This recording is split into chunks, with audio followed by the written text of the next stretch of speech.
Hi everyone, we are solving UPSC 2025 prelims PYQs of modern history today. इससे पहले हमने ancient and medieval history complete कर ली है with full explanation और उसमें हमने सोर्स ट्रेसिंग भी की थी कि कहाँ से आपके प्रश्न आए थे। आज का वीडियो आपके लिए प्रोडक्टिव ऐसे होगा जैसे ये राजा राम मोहन रॉय के बारे में प्रश्न पूछा है। थीम पर बहुत सारे प्रश्न ऑलरेडी पूछे गए, जैसे KPSC AE में भी पूछा गया है, टैट का PYQ है, UKPCS अपर PCS में भी पूछा गया है और UPPCS में पूछा गया है, पटवारी में पूछा गया है राजस्थान, और UKPCS अपर में 2021 में भी यही थीम आई थी और 2024 में भी यही थीम पूछी गई थी। Our first question is consider the following statements about Raja Ram Mohan Roy. First is he possessed great love and respect for the traditional philosophical system of the East. So east के traditional philosophical system को definitely ये काफ़ी मानते थे। इसके enough evidences हमारे पास हैं जो कि अभी हम आगे देखने वाले हैं, तो ये वाला हमारा करेक्ट है। Then he desired his countryman to accept the rational and scientific approach, the principle of human dignity and social equality of all man and women. ये भी बिल्कुल ठीक है, दोनों ही बहुत जनरल स्टेटमेंट हैं। देखिए, कोई भी एक ऐसा स्टेटमेंट नहीं है जिसे आप डिनाई कर सकते हैं। अगर आप इन्हें डिनाई करना चाहते हैं कि वो रैशनल नहीं थे, साइंटिफिक अप्रोच में नहीं मानते थे, तो आपको इसके प्रूफ लाने पड़ेंगे। और जब हम इनके बारे में पढ़ते हैं, इनकी पर्सनैलिटी पढ़ते हैं, तो हमें आइडिया हो जाता है कि ये बिल्कुल फिट बैठते हैं स्टेटमेंट्स। सो हमारे दोनों ही आंसर करेक्ट है। अब इनके बारे में थोड़ा और डिटेल से पढ़ लेते हैं ताकि आपको जो भी हम क्वेश्चंस करेंगे वो जल्दी समझ में आ जाए। हमारी थीम है सोशियो कल्चरल रिफॉर्म और उनके लीडर्स के बारे में, जिसमें राजा राम मोहन रॉय के बारे में प्रश्न पूछा गया था और ब्राह्मो समाज इनसे रिलेटेड है। इनके बारे में कहा जाता है कि ये मैन ऑफ वर्सेटाइल जीनियस थे और एक ये इम्पॉर्टेंट भाषाविद भी थे। इनको बहुत सारी भाषाएं आती थी, गिफ्टेड लिंग्विस्ट आप कह सकते हैं। इन्हीं को ही फादर ऑफ इंडियन रेनेसेंस कहते हैं और मेकर ऑफ मॉडर्न इंडिया भी कहते हैं। He believed in modern scientific approach, principle of human dignity and social equality. As it is आपका ये उठा करके इस साल पूछा गया था, जो ये वाला सेंटेंस है, और ये कहीं और से नहीं है बल्कि स्पेक्ट्रम बुक है ना, उसी से ही लिखा गया है। ये नोट्स स्पेक्ट्रम, विपिन चंद्रा सबके इकट्ठे करके बनाए गए हैं। He believed in modern scientific approach, principle of human dignity and social equality. As it is statement उठा के इसी बार PYQ में पूछा गया था और ये नोट्स पहले के बने हुए हैं जबकि। Okay, so as it is आया है कहाँ से? स्पेक्ट्रम से आया हुआ है ये। और ये सारे नोट्स स्पेक्ट्रम, विपिन चंद्रा और अदर जो PYQs हैं ना, उनको कंबाइन करके बनाए गए हैं। आप इनको एज इट इज़ रेफ़र कर सकते हैं अपने आने वाले एग्जाम्स के लिए। देन इनके बारे में कहा जाता है कि ये मोनोथिज़म में मानते थे। मोनोथिज़म क्या होता है कि आप एक ही भगवान पर भरोसा करते हैं और आप ये मानते हैं कि वो कोई भी निराकार भगवान है, और आइडल वर्शिप जो है उसे ये नहीं मानते थे। ये भी इन्होंने लिखा है। इवन आइडल वर्शिप को ये डिनाउंस करते थे कि आइडल वर्शिप नहीं करनी चाहिए। तो इसी के लिए इन्होंने 1814 में आत्मीय सभा सेटअप की थी, जिसे सोसाइटी ऑफ फ्रेंड्स कहते हैं। और वेदांता इन्होंने कहा था आप वेदांता फॉलो कीजिए, जो कि रीज़न पर बेस्ड होना चाहिए। वेदों को आप पढ़िए ज़रूर क्योंकि वो हमारे सेक्रेट टेक्स्ट है, लेकिन उनको रीज़न के साथ, रैशनैलिटी के साथ पढ़ना है। एज इट इज़ जो उसमें लिखा है उसको ऐसे ही फॉलो नहीं कर देना है। वैसे ही अगस्त 1828 में उन्होंने ब्राह्मो समाज फाउंड किया था, एंड वो वैसे चाहते नहीं थे कि अपना एक रिलीजन बनाए। उन्होंने ये भी कहा था कि इस्टेब्लिश नहीं करेंगे, ऑलरेडी वो मोनोथिज़म में विश्वास रखते थे, तो बहुत सारी डाइवर्सिटी के रिलीजन वो नहीं बनाना चाहेंगे। ओके, और उन्होंने ये किस लिए यूज़ किया था ब्राह्मो समाज को? प्योरीफाई हिंदुइज़्म और मोनोथिज़म को प्रोपगेट करने के लिए। ये कहते थे कि ट्विन पिलर्स ऑफ रीज़न होते हैं हमारे पास अभी जो है, वो वेदास आप रेफ़र कर सकते हैं और उपनिषद्स कर सकते हैं। दोनों को ही आपको रीज़न के साथ में पढ़ना है और सीखना है और इम्प्लीमेंट करना है। इनके ब्राह्मो समाज के फीचर्स कौन कौन से थे? एक तो ये पॉलीथिज़म को इनकार करते थे और आइडल वर्शिप, दोनों को ही ये अनाउंस करने के लिए कहते थे। और ये कहते थे कि कोई भी डिवाइन अवतार नहीं है हमारे। अगर कोई कहता है कि मैं ईश्वर का स्वरूप हूँ, मुझे इसलिए भेजा गया है, तो वो बिल्कुल गलत है। और कोई भी स्क्रिप्चर का इंटरप्रिटेशन करने के लिए आपको खुद का रीज़न यूज़ करना है और कंशाइंस को यूज़ करना है। कंशाइंस क्या होता है? इनर वॉइस होती है एक, जो आपको बताती है कि राइट और रॉन्ग क्या है। और कंशाइंस आप ऐसे समझते हैं ना, अगर आप कुछ गलत तरफ जा रहे हों या गलत सोच हो रही हो आपकी, तो ये अंदर वाली अंदरूनी आवाज़ होती है जो आपको बताती है कि ये गलत है और ये सही है। ओके। और ये क्रिटिसाइज़ करते थे कास्ट सिस्टम को। तो जितनी कुप्रथाएँ उस समय चल रही थी, उनको रिफ़ॉर्म करने के लिए ब्राह्मो समाज क्या कर रहा था? कोशिश कर रहा था। और इनके एफ़र्ट्स बताए जाते हैं कि एंटी सती स्ट्रगल में राजा राम मोहन रॉय ने 1818 से ही स्टार्ट कर दिया था। और इन्होंने जो सीक्रेट टेक्स्ट हैं उन्हीं को ही यूज़ किया था। इसलिए ये बताने के लिए कि कोई भी रिलीजन दुनिया में ऐसा नहीं कहता जो कि आपको किसी इंसान को या फिर किसी विडो को ज़िंदा जलाने के लिए बोल दे। Okay. So burning alive of widow किसी भी रिलीजन में ऐसा नहीं माना जाता और सही नहीं माना जाता। ओके।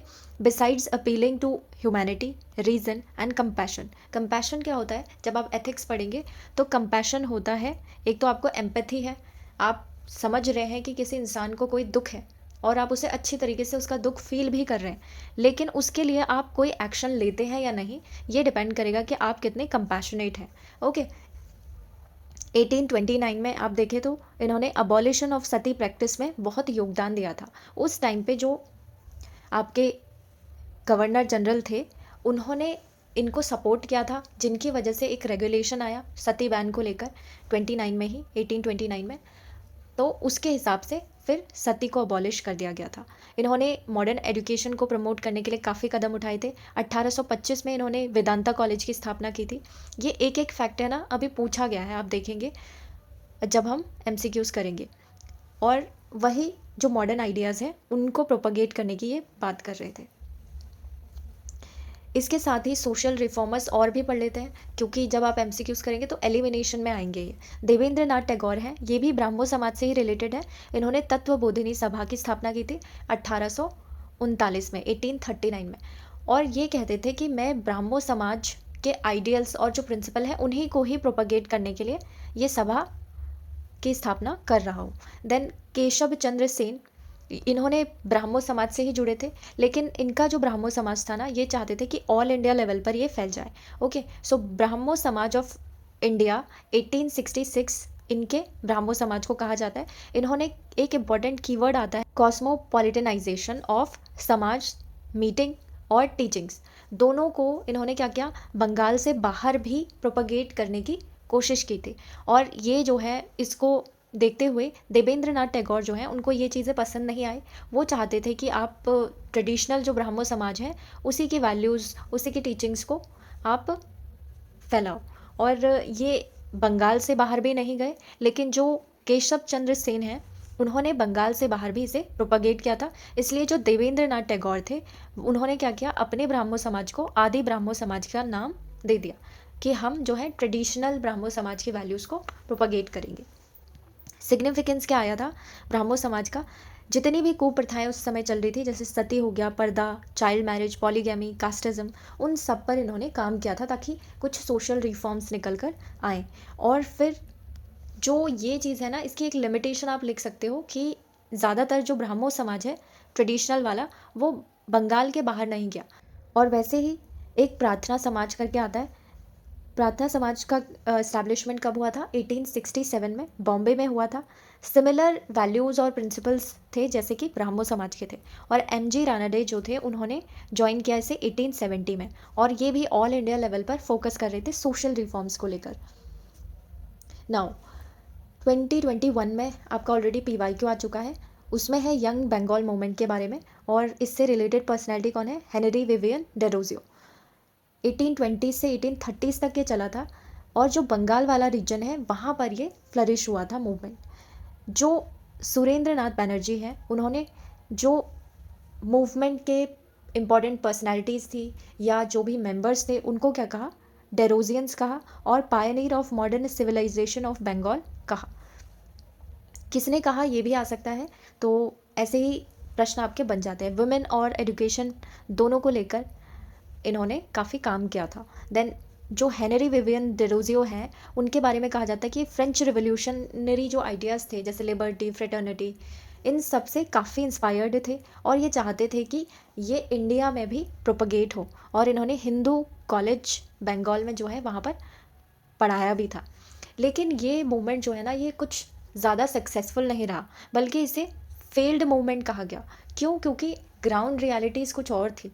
जैसे आप पीजेंट कॉज की बात करें तो पीजेंट कभी भी, जो ऑलरेडी इतने परेशान है टैक्सेस से, बहुत सारी चीज़ें उनके साथ चल रही हैं, गवर्नमेंट उनको हमेशा सप्रेस करते रहती है कॉलोनियल टाइम पर।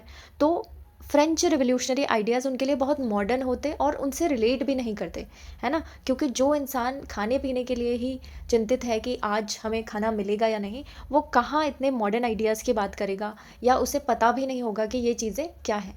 उसे वोट देने का अधिकार तो था नहीं, वोट क्या होता है ये भी नहीं पता था। तो वो लिबर्टी फ्रेटर्निटी वाले आइडियाज़ से कहाँ कनेक्ट कर पाएगा, है ना? तो इसलिए, क्योंकि ग्राउंड जो प्रॉब्लम्स थी उनसे ये मूवमेंट इतना अटैच नहीं हो पाया और ये फेल हो गया। तो कुछ ऐसे ही रीजंस आप देखेंगे, क्रिटिकल एनालिसिस करने को आता है कभी कभी, तो तब आपको ये चीज़ें थोड़ा ध्यान देनी है। ईश्वर चंद्र विद्यासागर के बारे में आता है कि इन्होंने बेथ्यून स्कूल खोला था 1849 में। और अगर इनकी पर्सनैलिटी ट्रेट्स की बात करें तो high moral values, generous to poor, ये आप किसी भी लीडर जो सोशल रिफॉर्मिस्ट हैं उनके बारे में इस तरीके कीवर्ड्स लिख सकते हैं। और इन्होंने प्रीसली मोनोपोली पर काफ़ी बात की थी कि प्रीसली मोनोपोली नहीं होनी चाहिए। जब आप स्क्रिप्चरल नॉलेज की बात करें तो सबको हक होना चाहिए स्क्रिप्चर्स पढ़ने का और उन्हें सीखने का। और विडो रिमैरिज पर इन्होंने काफ़ी खुलकर बात की थी और एफर्ट्स भी डाले थे। तो इनके बारे में ये इम्पॉर्टेंट एक PYQ बनता है। Then due to movement for women's education, कब किया था ये मूवमेंट? 1840 से 50s के टाइम पर इन्होंने वुमेन एजुकेशन पर भी काफ़ी काम किया था। और ये इवन अब खुद भी जो है संस्कृत कॉलेज के प्रिंसिपल रहे हुए थे, ईश्वर चंद्र विद्यासागर। इनको लेकर भी एक PYQ ऑलरेडी बन चुका है। देन वेस्टर्न इंडिया के कुछ मूवमेंट्स देख लेते हैं। अगर ये आपने ऐसे दिमाग में बिठा लिया तो काफ़ी जो क्वेश्चंस है ना उसमें आप एलिमिनेशन टेक्निक्स लगा पाएंगे। महाराष्ट्र वाले रीजन की बात करें तो बाल शास्त्री जाम्बेडकर, ये मुंबई से सोशल रिफॉर्मिस्ट थे।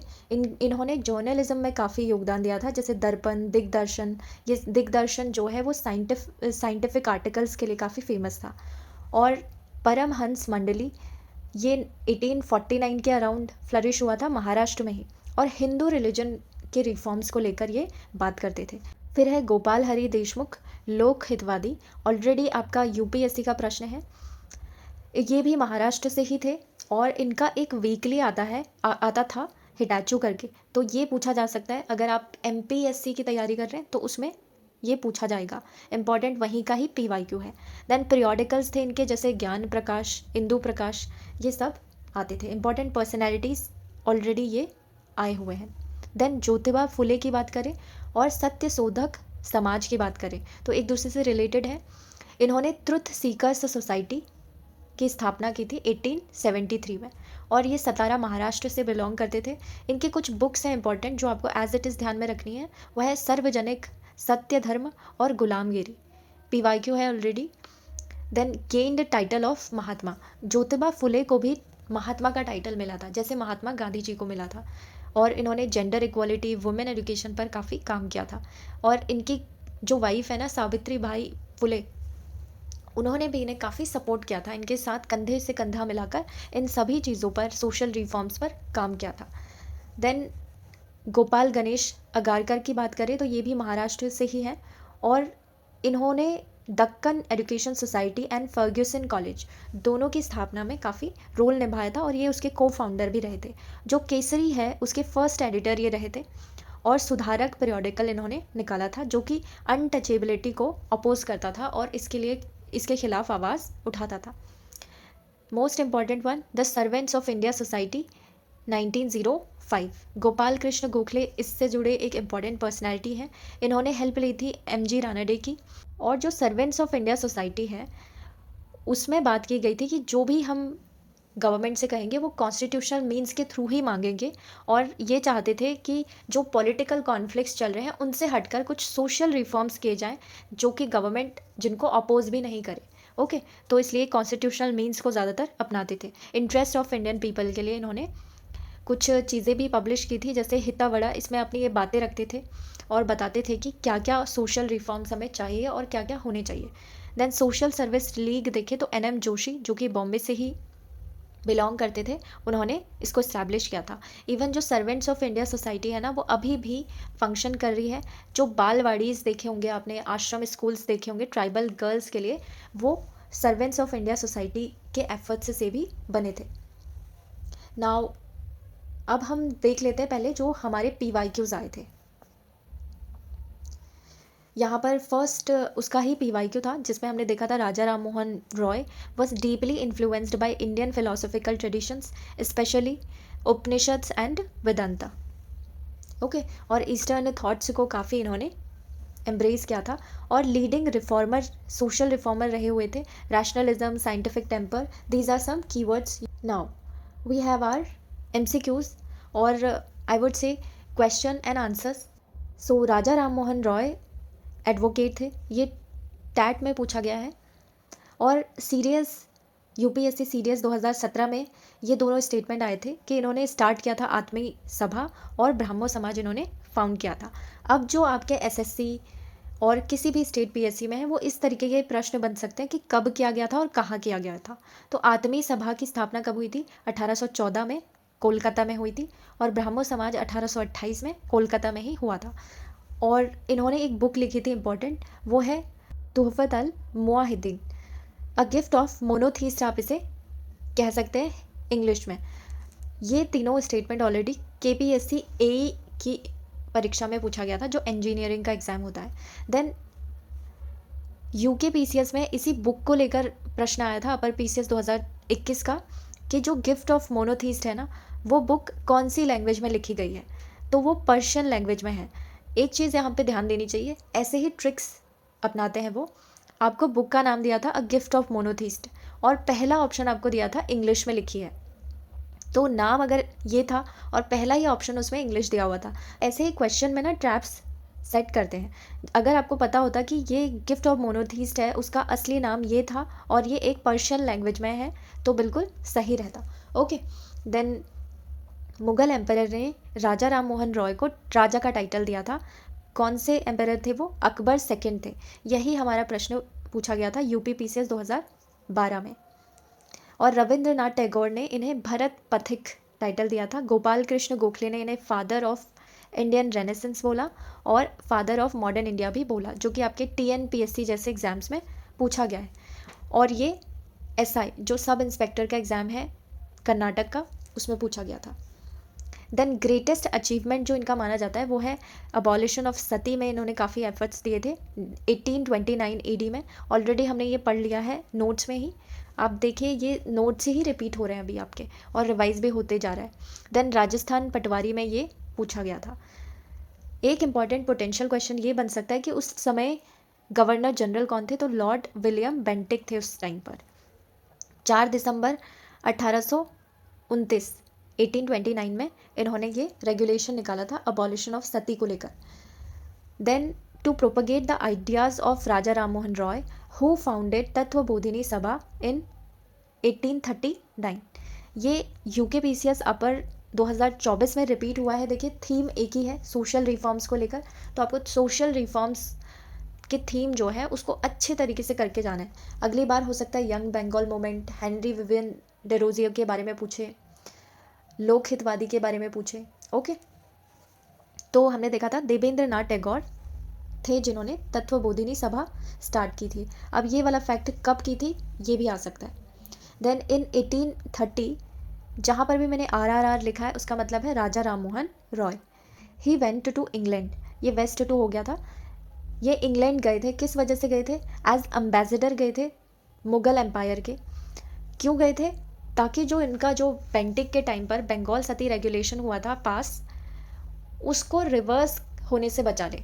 क्योंकि अगर आप देखें तो यहाँ ये पास हो चुका था, लेकिन हो सकता था कि जो ब्रिटिश गवर्नमेंट थी उस टाइम पे, कॉलोनियल गवर्नमेंट, वो इसे रिवर्स कर देती ऑर्डर को। इंग्लैंड की जो गवर्नमेंट थी उनको सोशल रिफॉर्म से ज़्यादा कुछ मतलब नहीं था, उनको बस इकोनॉमिक चीज़ें चाहिए थी और पैसे चाहिए थे। तो इन चीज़ों को वो इग्नोर करते हुए दूसरों की लाइफ में, यहाँ इंडिया के जो सोशल लाइफ थी उसमें इंटरफेयर वो वैसे भी नहीं कर रहे थे उस टाइम पर, तो वो इसे रिवर्स भी कर देते। क्योंकि ऑपोजिशन होता, जो क्लासेस हैं जो इसे प्रैक्टिस कर रही थी सती को, तो अपोज करते करते हो सकता था कि कोई मूवमेंट स्टार्ट हो जाता है इसको लेकर। तो लेकिन फिर राजा राम मोहन रॉय वहाँ गए और उन्होंने एज एम्बेसडर अपनी ड्यूटीज़ निभाई, तो अबॉलिशन जो था वो इंटैक्ट रहा। देन न्यूज़पेपर्स की बात करें तो इन्होंने पर्शियन में मिरातुल अखबार न्यूज़पेपर निकाला था, जिसे कहते हैं मिरर ऑफ न्यूज़, और बंगाली वीकली निकाला था जिसे कहते हैं Sambad Kaumudi, moon of wisdom. Then RRB group D का प्रश्न है, which of the following established by RRR, that is Raja Ram Mohan Roy, was the precursor in socio religious reforms in Bengal. So Bengal का जो रिफॉर्म्स रहे थे उसका प्रिकर्सर पूछा है, सबसे पहले वाला। ब्राह्मो समाज से भी पहले क्या था, आत्मी सभा थी। Okay, next we have Telangana police SI में पूछा था, Raja Ram Mohan Roy condemned idol worship and Brahmanical rituals. और ब्राह्मणिकल रिचुअल्स जो होते थे, आप देखिए सती प्रथा भी एक इस तरीके का रिचुअल उसमें माना जाता था जिसमें प्रीस्ट वगैरह की ज़रूरत आपको पड़ती थी। तो इन चीज़ों से लड़ने के लिए और प्रीस्टली मोनोपोली को ख़त्म करने के लिए ये इसे भी डिनाउंस करने को कहते थे। Then he propagated monotheism as it is statement आया था, स्टेटेड के रिलीजन जो है ना, और ये जो रिलीजन है, डिवाइन वर्शिप है, ये सब पर्सनल मैटर्स हैं। किसी तीसरे इंडिविजुअल को इन्हें कंट्रोल नहीं करना चाहिए, जो कि अनजस्टली कंट्रोल हो रहे थे किसी प्रीस्ट के द्वारा। ओके, तो ऐसे पॉइंट्स आप एथिक्स में भी लिख सकते हैं। जब आप सोशल रिफॉर्मर्स की पर्सनालिटी के बारे में प्रश्न आता है कि इन्होंने एथिक्स में क्या योगदान दिया था, तो राजा राम मोहन रॉय ने अपनी मोरालिटी को यूज़ करते हुए जो उस समय समाज की जो कुप्रथा चल रही थी, सती प्रथा, उसको चैलेंज किया था। ओके, और फिर उसमें सक्सेसफुल भी वो रहे थे। To support his arguments he depended upon Vedic and Puranic literature. और उन्होंने काफ़ी इंटेलेक्चुअल मूव भी लिया था कि वही लिटरेचर को यूज़ किया जो कि लोग उस समय मानते थे, उन्हीं को ही अच्छी तरीके से इंटरप्रेट किया गया कि देखिए इन लिटरेचर्स को जिन्हें आप मानते हैं, इनमें खुद ही नहीं लिखा हुआ है कि आप किसी इंसान को, यानी एक विडो को आप लाइव बर्न कर रहे हैं, वो बिल्कुल भी इन लिटरेचर्स में नहीं लिखा हुआ है कहीं भी। Okay, then match the following, इसमें बुक्स और ऑथर्स पूछे गए थे, उनमें एक है हमारे पास राजा राम मोहन रॉय, इसलिए ये इम्पॉर्टेंट इसमें डाल दिया है मैंने। जैसे हेराल्ड ऑफ न्यू एज इनकी एक बुक है, और एनी बेसेंट की बुक है न्यू इंडिया, और स्वामी दयानंद सरस्वती की बुक है मार्टिन लूथर ऑफ हिंदुस्तान। और फोटोवोल्टाइक लाइटिंग सिस्टम किसकी है, रामकृष्ण मिशन की। सो ये तमिलनाडु पीसीएस में पूछा गया था प्रश्न, और ऐसे कोड्स दिए थे 2-4, मैंने यहाँ पर सारे कोड्स नहीं दिए बल्कि सिर्फ आंसर वाला कोड लिख दिया है मैंने। अब अदर नोटेबल वर्क्स देखिए राजा राम मोहन रॉय के, तो द प्रीसेप्ट्स ऑफ जीसस है, the guide to peace and happiness है, वेदांत ग्रंथ है, हिस्ट्री ऑफ इंडियन फिलोसफी इनका वर्क है, अ डिफेंस ऑफ हिंदूइज्म है इनका वर्क। सो ये अगले पोटेंशियल क्वेश्चंस बन सकते हैं आपके स्टेट पीसीएस में या फिर एसएससी लेवल के एग्जाम्स में।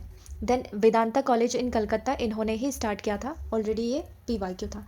देन यूपी पुलिस कांस्टेबल में पूछा गया था, इन 1825 who founded the Vedanta college, in which courses both Indian learning and in western social and physical sciences were offered.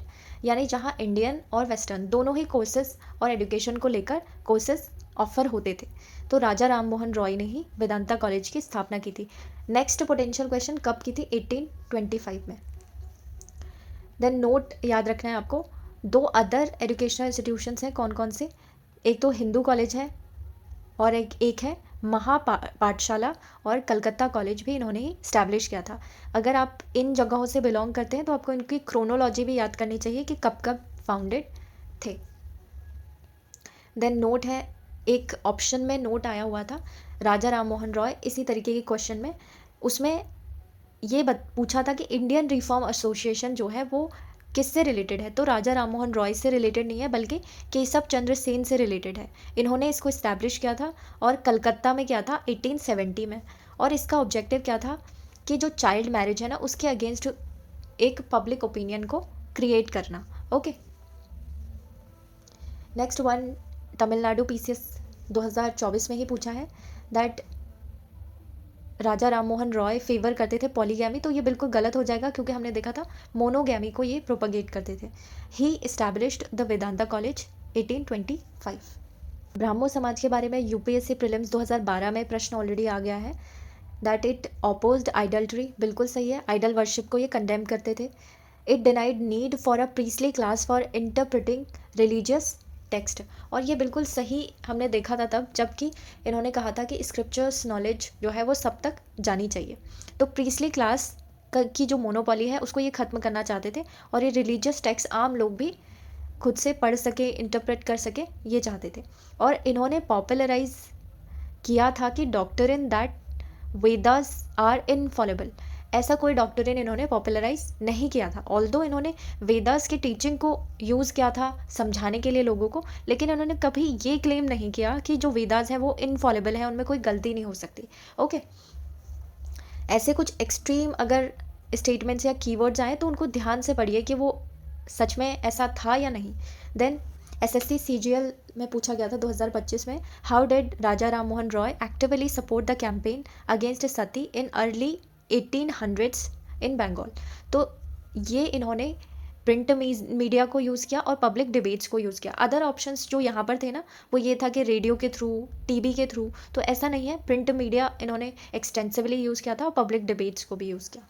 Okay, then UPSC CDS में ही प्रश्न पूछा गया है इस तरीके से। ऑलरेडी ये दोनों तो हमने देख लिए थे, लेकिन प्रार्थना समाज से रिलेटेड कौन है? आत्माराम पांडुरंग। और आर्य समाज से रिलेटेड है दयानंद सरस्वती। तो ये दोनों एलिमिनेशन में आपके जा रहे थे इसमें। फिर राजस्थान पीसीएस असिस्टेंट प्रोफेसर में आया था। इस लेवल का आपको प्रश्न तो नहीं करना, लेकिन अगर आप प्रोफेसर या फिर लेक्चरर के लिए कर रहे हैं तब ये इंपॉर्टेंट हो जाता है। राजा राम मोहन रॉय जो है उन्होंने सबमिट किया था पिटिशन प्रीवी काउंसिल के लिए फॉर फ्रीडम ऑफ प्रेस। ये इनका इंपॉर्टेंट स्टेप है एज इट इज़, वैसे पूछा जा सकता है ये भी। With home of the following ये नहीं पूछा जाएगा कि किसके साथ, लेकिन इन्होंने एक पिटिशन ज़रूर सबमिट की थी। वो द्वारकानाथ ठाकुर, हरचंद्र घोष और गौरी शंकर बनर्जी, प्रसन्ना कुमार टैगोर, ये सब उनके साथ में एज मेंबर गए थे। Our next question is consider the following statements with regard to non cooperation programme. असहयोग कार्यक्रम के बारे में आपको बताना है। First is boycott of law courts and foreign clothes, ये बिल्कुल उस टाइम पर हुआ था। Then observance of strict to non violence जो हुआ था वो इसके लेटर स्टेज में कहाँ पर, चौरा चौरी में हुआ था, जब गांधी जी ने इसे मूवमेंट को विड्रॉ कर लिया था। तो लास्ट में हुआ था और उसी का ही कारण बना विड्रॉल का, वही उसी विड्रॉल का कारण बना। तो हम कहेंगे कि यहाँ पर ऑल ओवर द मूवमेंट आपको स्ट्रिक्ट नॉन वायलेंस देखने को मिला था। देन हमारे पास है retention of titles and honours without, ऐसे कीवर्ड्स पे ध्यान देना है, यूजिंग देम इन पब्लिक। यहाँ पर retention of titles and honours नहीं बल्कि giving up titles and honours था। तो ये तो हमारा गलत है। अगर आपको नहीं पता था तो थोड़ा बहुत ऐसे कीवर्ड्स को ना आप ध्यान रखिए कि वो सही कह रहा है या गलत। अब यहाँ पर बताना क्या है हमें कि कौन से अब पार्ट्स जो हैं वो नॉन कोऑपरेशन के बारे में हैं, सही से बताते हैं। तो कितने पार्ट्स हैं? 1, 2, ये वाला हमारा गलत था, तो 2 अभी तक हमारे आंसर ठीक है। ये देख लेते हैं कि ये सही है या गलत। Establishment of panchayat for settling disputes, तो अभी तक हमारे ये वाला आंसर नहीं हो सकता और ऑल 4 भी नहीं हो सकता। तो पंचायत का इस्टेब्लिशमेंट तो बिल्कुल हुआ था और सेटलिंग डिस्प्यूट के लिए हुआ था। आप खुद सोचिए, जब आप नॉन कोऑपरेशन प्रोग्राम का हिस्सा हैं तो आप गवर्नमेंट की जो मशीनरी है उसको इग्नोर या फिर उसको निगलेक्ट या फिर उसको अपोज करने की कोशिश करेंगे उस टाइम पर जब आप अपने नेशनलिस्ट प्रोग्राम की तरफ बढ़ रहे हैं। तो उनके द्वारा जो भी सेटलिंग ऑफ डिस्प्यूट्स के लिए जो बॉडीज़ प्रोवाइड कराई गई होंगी उनको आप क्या करेंगे? अपोज करेंगे या उनको बॉयकॉट करेंगे। तो यहाँ पर ये वाला हमारा बिल्कुल सही हो जाएगा। ये थोड़ा कंसेप्चुअल था, अगर वैसे एज इट इज़ बुक्स में नहीं मिलता तो इस एंगल से आपको सोचना है कि नॉन कोऑपरेशन का मतलब है गवर्नमेंट अथॉरिटी को आप क्या कर रहे हैं? बॉयकॉट कर रहे हैं, और उसमें आप क्या करेंगे? खुद के कुछ इंस्टीट्यूशंस को बनाने की कोशिश करेंगे। Then only 3 will be our correct answer. तो वहाँ पर क्या हुआ था? न्यायालयों और विदेशी वस्त्रों का बहिष्कार हुआ था, अहिंसा का कठोर अनुपालन हुआ था और विवादों के निपटारे के लिए पंचायतों की स्थापना हुई थी। केवल 3 हमारा सही होगा। ओके, तो यहाँ पर देखिए प्रोग्राम में गिव अप ऑनररी टाइटल्स की बात की गई थी कि आपको जो भी ऑनररी टाइटल्स मिले हैं उनको आप छोड़ दो, जैसे राय बहादुर का हो गया, नाइटहुड का हो गया, ऐसे टाइटल्स। ओके, और फिर इसके आगे ना कुछ प्रश्न है, हमें नॉन कोऑपरेशन के जान लेने के लिए हमें क्रोनोलॉजी पढ़नी पड़ेगी कि आखिर 1990s और 20s में चल क्या रहा था जब नॉन कोऑपरेशन मूवमेंट हुआ था। 1919 में क्या हुआ था, रॉलेट एक्ट आया था और इसी के चलते रॉलेट सत्याग्रह हुआ, फर्स्ट मास स्ट्राइक भी इसे मानते हैं। और फिर जलियांवाला बाग मैसेकर यानी जलियांवाला बाग हत्याकांड हो गया और खिलाफत कमेटी सितंबर में फॉर्म की गई। अब ये सब चारों चीज़ें ना एक दूसरे से रिलेटेड नहीं है, बस 1919 में पहले क्या हुआ था, बाद क्या हुआ था, ये उसकी क्रोनोलॉजी है। ओके, हम कहानी के तौर पर इसे आगे पढ़ने वाले हैं इसी वीडियो में, जब हम देखेंगे कि ये क्यों हुआ था और किस वजह से खिलाफत कमेटी बनी। ओके, तो हंटर कमीशन फिर आया क्योंकि जलियांवाला बाग मैसेकर हुआ था, उसके लिए अक्टूबर में हंटर कमीशन को बिठा दिया गया। देन महात्मा गांधी को प्रेसिडेंट ऑफ खिलाफत कमेटी बनाया गया और इनके चलते क्या हुआ था, ऑल इंडिया खिलाफत कॉन्फ्रेंस हुई थी, कहाँ पर, दिल्ली में। और उसके बाद में गवर्नमेंट ने government of India act 1990 announce कर दिया था। इंडियन नेशनल लिबरल फेडरेशन बनाई गई सुरेंद्र नाथ बनर्जी के द्वारा, जिन्होंने जो इंडियन नेशनल कांग्रेस है दैट इज़ INC उसको छोड़ दिया था। फिर 1920 में क्या हुआ था, जॉइंट हिंदू मुस्लिम डेपुटेशन गया था वाइसराय से मिलने के लिए और ट्रीटी ऑफ सेवरस हुई थी टर्की के साथ में। ये मई के टाइम पर हुआ था। टर्की में क्या हुआ था कि जो कैलिफेट की पोस्ट है ना, उसको हटाने की बात ये कर रहे थे इस ट्रीटी में, तो हटा भी दिया था इवन, क्योंकि वर्ल्ड वॉर फर्स्ट चल रहा था उस टाइम पर। तो जो हिंदू मुस्लिम यूनिटी देखी गई थी नॉन कोऑपरेशन मूवमेंट में, उसका एक इम्पॉर्टेंट कारण ये भी रहा था कि जो कैलिफेट है टर्की के, उनके बैन को हटाने की जो मांग है वो मुस्लिम कम्युनिटीज ने रखी थी ब्रिटिशर्स के सामने। ओके, और उसी के चलते वो मूवमेंट में पार्टिसिपेट भी करते हैं। देन ऑल पार्टी कॉन्फ्रेंस कहाँ पर हुई थी, इलाहाबाद में हुई थी और खिलाफत कमेटी ने अपना non cooperation movement that is NCM launch कर दिया था। ये पहले कर दिया था इन्होंने 1 अगस्त के टाइम पर, जबकि जो इंडियन नेशनल कांग्रेस है ना, उन्होंने ऑफिशियली NCM को कब लॉन्च किया, सितंबर 1920s में। ओके, 1920 में, और कलकत्ता सेशन में ऐसा इन्होंने किया था। ओके, आपको एक चीज़ और ध्यान रखनी है, 1 अगस्त को लोकमान्य तिलक जो हैं उनकी मृत्यु हो गई थी। ओके, देन INC का दिसंबर सेशन हुआ नागपुर में और यहाँ पर एक इम्पॉर्टेंट इस्टेब्लिशमेंट हुआ, वो हुआ कि कांग्रेस की वर्किंग कमेटी बनाई गई। ओके, ताकि ग्राउंड लेवल पर काम हो सके, उसके लिए इसके नीचे प्रोविंशियल कमिटीज़ को भी बनाया गया। Then communist party of India Tashkent में MN रॉय के द्वारा लॉन्च की गई। ओके, तो ये मोटा मोटा आपका क्रोनोलॉजी वाला पार्ट था जो हमने देखा। 1921 में क्या हुआ था, तिलक स्वराज फंड बनाया गया। देखिए, तिलक जो है अगस्त में उनकी मृत्यु हो गई थी, तो उनके लिए जो है इमोशनल एक अपील की गई थी कि ताकि मूवमेंट को सस्टेन किया जा सके, तो इसके लिए एक फ़ंड रेज किया गया था उस टाइम पर और इसमें काफ़ी लोगों ने बढ़ चढ़ के फंड दिया भी था। देन INC का सेशन हुआ अहमदाबाद में, सॉरी। गांधी जो है उनको सोल अथॉरिटी बना दिया गया, किसके लिए, NCM के लिए, मूवमेंट की आप इसे लीड कीजिए। 4 फरवरी 1922 को चौरा चौरी इंसिडेंट हो गया, जिसकी वजह से गांधी जी ने NCM को वापस ले लिया और मार्च में गांधी जी को अरेस्ट कर लिया गया और नवंबर में टर्की जो है वो सेक्युलर स्टेट बन गया। ये वर्ल्ड वॉर की बात चल रही है। ओके, देन INC का गया सेशन हुआ था जहाँ पर CR दास और मोतीलाल नेहरू ने रिज़ाइन कर दिया था INC से। इनके भी कुछ अपने रीजंस थे, वो हम बाद में डिस्कस ज़रूर करेंगे। अब थोड़ा खिलाफत मूवमेंट के बारे में जान लेते हैं ताकि नॉन कोऑपरेशन मूवमेंट और इसका इंटीग्रेशन जो है उसका बैकग्राउंड आपको पता लग जाए।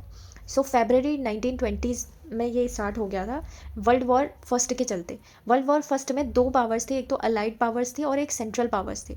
ब्रिटिशर्स अलाइड पावर्स में थे और सेंट्रल पावर्स में ऑटोमन एम्पायर था, जिसमें कि टर्की भी एक इम्पॉर्टेंट मेंबर था और ये चाहते थे कि जो कैलिफेट की पोस्ट है ना वो अबॉलिश हो जाए, ब्रिटिशर्स चाहते थे और इन्होंने ये कर भी दी थी। और मई 1920 में treaty of Sevres I with Turkey और इसमें इन्होंने पोस्ट अबॉलिश कर दी और जो टर्की है उसको ऑटोमैन से अलग कर दिया, ऑटोमैन एम्पायर से। और उसकी वजह से ये जो मूवमेंट हुआ खिलाफत मूवमेंट वो काफ़ी वर्ल्ड वाइड लेवल पर बूस्ट हो गया। देन जून 1920s में आप देखेंगे कि ऑल पार्टी कॉन्फ्रेंस हुई थी इलाहाबाद में ही और गांधी जी से बोला गया कि आप इसे लीड करेंगे और बॉयकॉट यहाँ पर स्कूलों का, कॉलेजेस का, लॉ कोर्ट्स का और लेजिस्लेटिव काउंसिल्स का, ये सब करने को कहा गया लोगों को as a part of NCM. जो एनसीएम के मेथड्स हैं ना, उनमें ये चीज़ें इन्वॉल्व थी और इसी पर ही आपका पीवाईक्यू इस बार बना था। और इन्होंने कहा कि आप जो फॉरेन क्लोथ्स हैं उनको जला सकते हैं और उनको डिस्ट्रॉय कर सकते हैं। अब इस वाले पर ध्यान देने की ज़रूरत है, यहाँ पर फॉरेन क्लोथ को बर्न करने की बात चल रही है, तो ये एक वायलेंट प्रोटेस्ट का हिस्सा नहीं माना जाएगा, क्योंकि ज़्यादातर अगर आप अभी भी मूवमेंट्स में या प्रोटेस्ट में देखेंगे तो पुतले वगैरह जलाए जाते हैं, तो ये सिमिलर थिंग थी, कोई भी वायलेंट एक्टिविटी नहीं थी अभी तक। वायलेंट एक्टिविटी चौरा चौरी वाली मूवमेंट में होती है, ओके, इंसिडेंट में, सॉरी। देन अगस्त 1 में क्या हुआ था, 1920 में खिलाफत कमेटी फॉर्म की गई। इन्होंने ही एक कैंपेन स्टार्ट कर दी थी, जो ये वाले मेथड से थे ना, सब इन्होंने लॉन्च कर दिए थे नॉन कोऑपरेशन के रूप में, जबकि आईएनसी ने बाद में इसे ऑफिशियली लॉन्च किया था और मूवमेंट था वो फॉर्मली लॉन्च माना गया। लोकमान्य तिलक जो हैं वो इसी दिन उनकी मृत्यु हो गई थी। और मोहम्मद अली, शौकत अली, जिन्हें हम अली ब्रदर्स के नाम से जानते हैं, उन्होंने इंडिया में ट्रैवल किया था ताकि जो ये मूवमेंट है उसे ये प्रोपगेट कर सके। Then development of nationalist education was important part of this movement. यहाँ पर कुछ जामिया मिलिया, काशी विद्यापीठ, गुजरात विद्यापीठ और बिहार, ये सब इंडिजिनस कुछ एजुकेशनल सेंटर्स को ओपन किया गया इंडिजिनस लोगों के द्वारा ही, ओके। इसी के बैकएंड में कुछ और मूवमेंट भी चल रहे थे, जैसे नो टैक्स मूवमेंट चल रहा था अगेंस्ट यूनियन बोर्ड टैक्सेस, जो भी वहाँ पर हाई टैक्सेस लगाए जाते थे उसके लिए। मिदनापुर बंगाल और गुंटूर आंध्र प्रदेश और असम का जो टी प्लांटेशन है, उस सब जगह पर ये नो टैक्स मूवमेंट देखने को मिला था, क्योंकि जो लोग हैं ना उनके अलग अलग रीज़न थे। ब्रिटिश गवर्नमेंट ने लगभग सभी को परेशान करके रखा था, ठीक है, किसी पर टैक्सेस लगा दिए, किसी को अरेस्ट कर दिया, ठीक है, और उसके बाद ट्रायल भी उनका ढंग से नहीं होता था, तो काफ़ी लोगों में रिसेंटमेंट आ गया था। और आप देखिए कि कोई अगर आपको कंट्रोल करने की कोशिश करे तो हर कोई परेशान हो ही जाता है उससे। ये जो डिफरेंट कैटेगरीज ऑफ पीपल हैं वो मास मूवमेंट के तौर पर आपको दिखेंगे इसमें। जिसमें मूवमेंट में आप देखेंगे ना इमोशंस आपके मिले हुए हैं, तो लोग काफ़ी सपोर्ट करते हैं।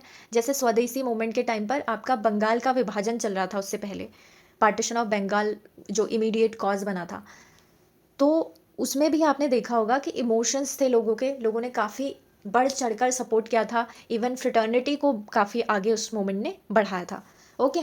तो वैसे ही नॉन कोऑपरेशन में क्या हुआ, हिंदू मुस्लिम यूनिटी देखी गई, क्योंकि आपका एक कॉमन कॉज हो गया, आपको किसी कॉमन अथॉरिटी ने बहुत परेशान कर रखा है, तो आप उसके खिलाफ क्या होंगे, एकजुट हो जाएंगे। और वैसे ही बाद में फिर civil disobedient movement, quit India movement में जाकर तो बहुत सारी चीज़ें बदल गई थी और काफ़ी उस टाइम तक लोग अवेयर भी हो गए थे मूवमेंट कैसे आगे बढ़ाना है इसके लिए भी, और मास मूवमेंट के लिए बिल्कुल तैयार हो गए थे। फिलहाल जो नॉन कोऑपरेशन मूवमेंट है उसके लिए देखें तो सितंबर 1920 है, इसमें कलकत्ता से स्टार्ट हुआ था। ये एक एक फैक्ट इंपॉर्टेंट है, जैसे ऑब्जेक्टिव इसका देखें, ऑब्जेक्ट नहीं है, ऑब्जेक्टिव क्या है, दो रॉन्ग्स को आपको करेक्ट करना था, वो रॉन्ग एज इट इज़ पूछे जाते हैं। एक तो पंजाब में जो जलियांवाला बाग हत्याकांड हुआ था, और दूसरा खिलाफत का जो कॉज था उसको ठीक करना, ठीक है। तो दो रॉन्ग्स जो ब्रिटिश गवर्नमेंट ने किए थे उनको ठीक करने के लिए, उसी की मांग को लेकर ये मूवमेंट को चलाया गया था। एक चीज़ याद रखनी है, स्वराज इस्टेब्लिशमेंट की बात की गई है नॉन कोऑपरेशन मूवमेंट में, ओके। ये फर्स्ट टाइम आया था या इससे पहले भी था, ये एक प्रश्न बनता है बहुत इंपॉर्टेंट, इसको ध्यान में रखना है। हम इस पर एक पीवाईक्यू देखेंगे जो कि आया हुआ है, ओके। देन आईएनसी, इन्होंने कहा कि वही जो रीजंस हमने ऊपर देखे थे कि कौन से मेथड्स से आप ये कर सकते हैं नॉन कोऑपरेशन, और ऑल टाइम ये क्या रहा था, नॉन वायलेंट मूवमेंट रहा था। ये एक फैक्ट है, अगर बोलेंगे ना स्टेटमेंट में, ऑल टाइम नॉन वायलेंट रहा था जब तक कि ये एंड नहीं हुआ, किसकी वजह से, चौरा चौरी इंसिडेंट जिसमें कि वायलेंस हो गया था, ओके। उससे पहले क्या था, ये नॉन वायलेंट मूवमेंट था। फिर 1920 आईएनसी का जो नागपुर सेशन हुआ था, उसी में जो कांग्रेस है, इंडियन नेशनल कांग्रेस, उसने अपना गोल चेंज कर दिया था, और उन्होंने गोल क्या रखा था, गांधी जी से इंसिस्ट किया था पहले तो कि आप जो है मूवमेंट को लीड कीजिए, और दूसरा गोल रख दिया सेल्फ रूल।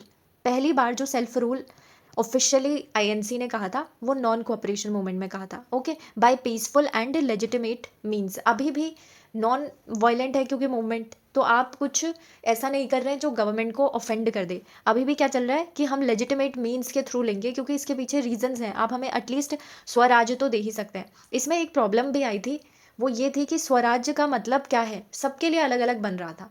कोई कुछ कह रहा था कि हमारा स्वराज ये है, हमारा जो इम्पोर्टेंट लीडर्स थे वही कंफ्यूज हो गए थे कि क्या हो सकता है अल्टीमेट स्वराज। तो ब्रिटिश गवर्नमेंट को भी पता नहीं लग पाया और उन्होंने बुरी तरीके से फिर सप्रेस कर दिया सबको। देन इंपॉर्टेंट ऑर्गेनाइजेशनल चेंजेस कुछ हुए थे कांग्रेस में ही। सो कांग्रेस वर्किंग कमेटी को सेटअप कर दिया गया था, जिसमें पहली बार इनमें 15 मेंबर्स बने थे। देन प्रोविंशियल कांग्रेस कमेटी बनाई गई थी, और ये किस बेसिस पे बनाई थी, लिंग्विस्टिक बेसिस पे, यानी कि लैंग्वेज के बेसिस पे कि प्रोविंस में कौन सी लैंग्वेज चलती है। जैसे गुजरात की पीसीसी थी और फिर एमपीसीसी। और फिर देखिए यहाँ पर जो वार्ड और विलेज कमिटीज़ हैं वो भी इस्टेब्लिश की गई थी ग्राउंड लेवल पर वर्क करने के लिए, किसमें, कांग्रेस के ही मेंबर्स में। तो इस टाइम पे एक इम्पॉर्टेंट पूछा जाता है कि कांग्रेस किसी ने छोड़ी थी या नहीं। तो मोहम्मद अली जिन्ना, एनी बेसेंट, जिनको कांग्रेस के जो आइडियाज़ कुछ लगे, उनके आइडियल्स के ऑपोजिट लगे, तो उन्होंने कांग्रेस से जो है रिज़ाइन कर दिया। और जो ये कहा था ना कांग्रेस ने कि कॉन्स्टिट्यूशनल और पीसफुल और लॉफुल मीन्स से हम स्ट्रगल करेंगे और स्वराज लेंगे, तो ये इन्हें पसंद नहीं आया। और सुरेंद्र नाथ बैनर्जी ने क्या किया था, इंडियन नेशनल लिबरल फेडरेशन की स्थापना की थी। ये एक ऑर्गेनाइजेशन है जो कि इंडियन नेशनल कांग्रेस से अलग होकर इन्होंने फाउंड किया था। और साथ में ही मेंस के पर्सपेक्टिव से भी हम थोड़ा देख लेते हैं ताकि इंटीग्रेटेड हमारी पढ़ाई हो जाए। प्लस पॉइंट्स और नेगेटिव्स क्या क्या रहे एनसीएम के, अगर आते हैं कि क्या कॉजेज़ रहे थे एनसीएम के फेलियर के या फिर सक्सेस के, और किस वजह से इसे बाहर लिया गया। क्योंकि हम एस्टिमेट ही कर सकते हैं कि कोई मूवमेंट कितना सक्सेसफुल रहा होगा। पूरी तरीके से फेलियर नहीं था, पूरी तरीके से सक्सेसफुल भी नहीं था, ठीक है। तो पॉजिटिव्स क्या रहे थे, एक तो खिलाफत और एनसीएम दोनों ही मूवमेंट साथ में चल रहे थे, तो आपका यूनिटी काफ़ी दिखाई दी गई थी इसमें। हिंदू मुस्लिम यूनिटी, वो वाला पॉइंट आप ज़रूर लिखें। देन नेशनलिस्ट सेंटिमेंट्स इसमें जुड़े हुए थे, जो मैंने बताया डिफरेंट कॉजेज़ की वजह से लोग आ रहे थे सामने। और पार्टिसिपेशन ऑफ ऑल देखा गया, चाहे वो आर्टिशन हो, वुमेन हो। वुमेन ने किस तरीके से दिखाया नॉन कोऑपरेशन, पर्दा जो सिस्टम है उसको अपोज करके। Student, peasant, traders, urban poors, ये सब भी इसमें आए थे। अब आप एक आध क्लासेस देखेंगे जो नहीं आई थी, उनके बारे में भी पीवाईक्यू बना हुआ है, उसे हम आगे देखेंगे कि कौन सी क्लास ऐसी थी जो कि एनसीएम में ज़्यादा सपोर्टिव नहीं रही थी। इनिशियली थी बट बाद में फिर वो लोग हट गए थे। और 1996 का यूपीएससी का ही पीवाईक्यू है, उसमें इन्होंने पूछा है कि ये मूवमेंट का असर कैसा रहा था पॉजिटिव में। तो पॉजिटिव में एक तो लोगों के माइंड से जो डर था उसको ख़त्म कर दिया था इस मूवमेंट ने। किसका डर, ब्रिटिशर्स का डर कि ये कुछ करेंगे या हमें मार डालेंगे इस तरीके से। तो ये वाला जो डर था ये ख़त्म हो गया था एनसीएम की वजह से, धीरे धीरे हो रहा था। और उसके बाद में इंक्रीज़ किया इस मूवमेंट ने हिंदू मुस्लिम यूनिटी। ये दोनों फैक्ट्स पूछे गए थे किसमें, 1996 में। और हिंदू मुस्लिम यूनिटी किसके बावजूद, डिस्पाइट मोपिला अपराइजिंग जो चल रही थी। मोपिला अपराइजिंग की अगर बात करें ना, तो ये एक मूवमेंट था। ये मूवमेंट इन्होंने, वैसे तो क्या होता था कि ज़मींदार होते थे, ज़मींदार ज़्यादातर आपके हिंदू होते थे, और जो मोपिला जो पीजेंट थे वो कौन से थे, मुस्लिम थे। तो जहाँ पर भी क्या होता था कि ब्रिटिशर्स को डिवाइड एंड रूल की पॉलिसी अपनानी होती थी, तो जब ज़मींदार से खुश नहीं थे पीजेंट्स, तो उन्होंने वहाँ पर मूवमेंट या फिर प्रोटेस्ट करना स्टार्ट किया था ज़मींदारों के खिलाफ। तो कहा गया कि वहाँ पर क्या है, हिंदू मुस्लिम दरार पड़ रही है। तो ऐसी अपराइजिंग्स आपको कुछ और जगह भी उस टाइम पर देखने को मिली थी। तो ये पॉइंट जो है एज इट इज़ पूछा गया था, इसलिए इंपॉर्टेंट है।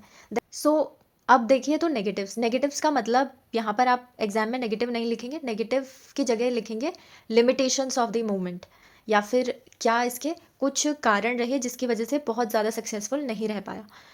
तो पहला रीज़न आप देखिए, जो हिंदू मुस्लिम यूनिटी, जब भी अगर आपको एनालिसिस करनी होती है ना, तो इन्हीं पॉइंट्स को उठाकर जो इसके पॉजिटिव्स हैं ना वो देखने हैं। तो आप कहते तो हैं कि हिंदू मुस्लिम यूनिटी थी, बट क्या वो हिंदू मुस्लिम यूनिटी सेक्युलरिज्म की वजह से थी, कि एक दूसरे को सपोर्ट करना है इस वजह से थी, या फिर किसी और वजह से थी। तो मोस्टली आप देखेंगे उस टाइम पर रिलीजियस इशू चल रहा था। कौन सा, जैसे मैंने कहा था टर्की में कैलिफेट को हटा दिया गया था, तो उस वजह से क्या था, मुस्लिम्स काफ़ी नाखुश थे ब्रिटिश गवर्नमेंट से, तो उन्होंने बढ़ चढ़कर फिर पार्टिसिपेट किया। लेकिन ये लॉन्ग टर्म में क्या बना, कम्युनलिज्म की तरफ ले गया था। कम्युनलिज्म बढ़ गया और सेक्युलरिज्म की वजह से ये मूवमेंट नहीं था। तो ये आप देखेंगे एक कॉन्सिक्वेंस के रूप में देख सकते हैं, जिसकी वजह से बाद में ये और सिचुएशन डायर होती रही और इंडिया पाकिस्तान का विभाजन भी हुआ था। जो मिडिल और बिजनेस क्लास है ना, उनका पार्टिसिपेशन बहुत कम था। इनिशियली इन्होंने पार्टिसिपेट किया था, लेकिन बाद में इन्हें कुछ चीज़ें पसंद नहीं आई तो पार्टिसिपेट नहीं किया। तो ये वाला ही पीवाईक्यू आपका पूछा गया था, जो हम आगे देखेंगे। तीसरा आप रीजन लिख सकते हैं कि फेलियर ऑफ नेशनल लीडर्स। अब ये इसके बहुत सारे कारण हो सकते हैं, क्योंकि नेशनल लीडर्स के भी काफ़ी लिमिटेशंस थी, उनके पास फंड नहीं थे, और कुछ तो को तो जेल में डाल दिया गया था, तो कैसे करते, तो मूवमेंट उतना सिस्टमैटिक तरीके से हो नहीं पाया, उतना सिस्टमैटिक जितना हम क्विट इंडिया मूवमेंट के टाइम पे देखेंगे 1942 के अराउंड। ओके, तो इस वजह से भी कुछ लिमिटेशंस इसकी रही थी। तीसरा, इसका जो इसको विड्रॉ कर लिया गया था क्योंकि चौरा चौरी इंसिडेंट हो गया था फरवरी 2022 में। ओके, सो गांधी जी ने इसे वापस ले लिया था, नॉन कोऑपरेशन को, और मार्च में फिर इसी की वजह से क्या हुआ, गांधी जी को 6 साल के लिए जेल में डाल दिया गया, और लीडरशिप क्राइसिस इसमें देखने को मिल गई। क्यों? नॉन कोऑपरेशन मूवमेंट के तुरंत बाद मूवमेंट हो नहीं पाया, इसी वजह से, क्योंकि गांधी जी जेल में थे और जो बाकी लीडर्स थे उनको भी जेल में डाल दिया गया था, या फिर उनको सप्रेस करने की पूरी पूरी कोशिश की गई थी इस इंसिडेंट के बाद। अब ये चौरा चौरी इंसिडेंट क्या था, इसका एक ब्रीफ में मैं बता देती हूँ कि एक पुलिस स्टेशन था जिसमें ब्रिटिश पुलिस ऑफिसर्स भी होंगे, तो वहाँ पर प्रोटेस्ट जो है वो नॉन वायलेंट हो गया था। आम लोगों ने जो पुलिस स्टेशन है उसमें आग लगा दी थी, तो इस वजह से, इस इंसिडेंट की वजह से गांधी जी ने कहा कि यहाँ पर नॉन वायलेंस हो गया है।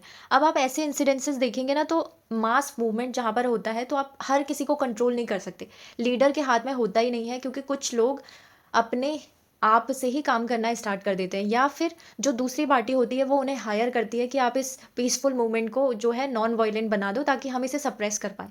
तो ऐसी चीज़ें जो हम आज भी देखते हैं कई बार, तो हो जाती हैं। ओके, सो फिर भी उस वजह से भी गांधी जी ने इसकी रिस्पॉन्सिबिलिटी ली थी और इस मूवमेंट को वापस ले लिया था। और इसी वजह से गांधी जी को हम एथिक्स में भी पढ़ते हैं कि अपने जो वैल्यूज़ हैं, जैसे नॉन वायलेंस की वैल्यू है, उस पर हमेशा ये अडिग रहे थे, और इवन इन्होंने इतनी बड़ी जिम्मेदारी उस टाइम पर ली थी। चाहे तो ये डिनाई कर सकते थे कि नहीं, कोई बात नहीं, हो सकता है कि अभी ही हमें स्वतंत्रता मिल जाए अगर पब्लिक वायलेंट हो जाए, लेकिन जो वैल्यू थी उस पर बिल्कुल ये क्या रहे, स्टिक रहे, और इन्होंने वापस लिया। तो जो गांधी जी है उनके आइडियल्स जितने थे, उनके प्रिंसिपल, सब हम एथिक्स में भी पढ़ते हैं अलग से। बाकी कुछ चीज़ें हैं, जैसे नवंबर 22 में क्या हुआ था, टर्की को सेक्युलर स्टेट बना दिया गया था। पावर किसे दे दी गई थी फिर? मुस्तफ़ा कमल पाशा को। अभी ये नाम आपको याद नहीं रखना है, लेकिन सेक्युलर स्टेट बन गया था टर्की। जो कैलिफेट है उसकी पोस्ट को क्या कर दिया था, अबॉलिश कर दिया गया था। और इसके साथ ही कुछ चीज़ें ध्यान रखनी है कि जब गांधी जी ने ये नॉन कोऑपरेशन मूवमेंट को वापस लिया था, तो कांग्रेस ने इसे सपोर्ट नहीं किया था, इस डिसीजन को सपोर्ट नहीं किया था कि आप इसको वापस क्यों ले रहे हैं। कांग्रेस ने ये कहा था, क्योंकि उस टाइम पर आप देखिए तो काफ़ी अच्छे पेस में मूवमेंट चल रहा था, अगर उसको आगे बढ़ाया जाता तो हो सकता था कि कुछ रिजल्ट उसमें निकल के आ जाता, जो हमें 1947 के अराउंड मिला था। फिर भी बहुत सारी कंडीशंस ऐसी थी कि ब्रिटिश गवर्नमेंट ने उसे सप्रेस कर ही दिया। उस टाइम पर कुछ लीडर्स थे जिन्होंने एनसीएम को काफ़ी प्रभावी बताया था।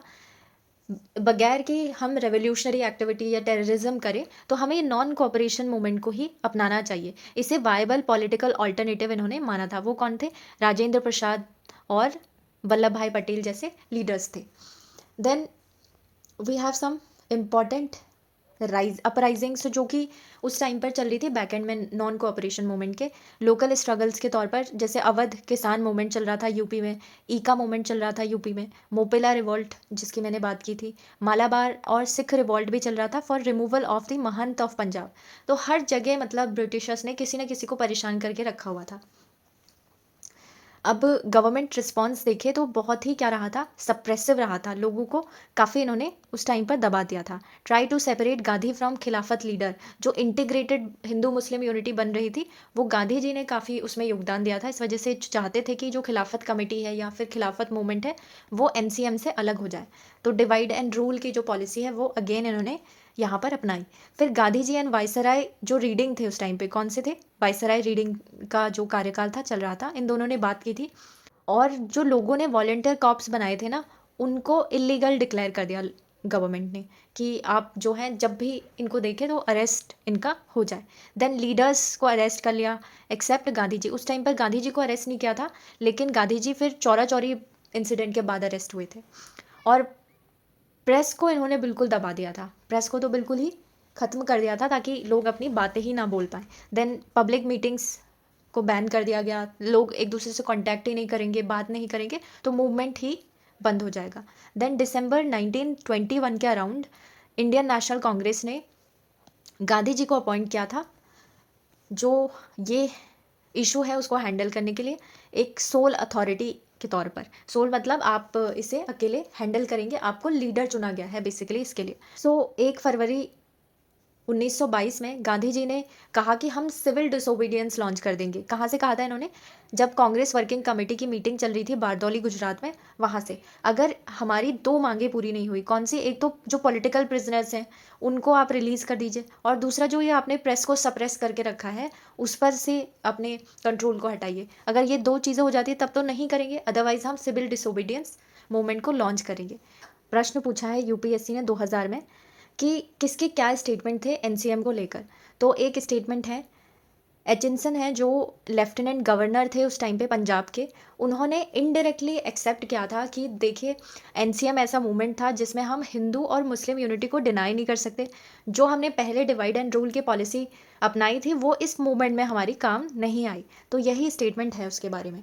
देन 1999 में यूपीएससी ने पूछा था कि खिलाफत मूवमेंट में जो अर्बन मुस्लिम्स थे उनको नेशनल मूवमेंट से जोड़ा था, ठीक है। और both movement had an imperial anti imperial element.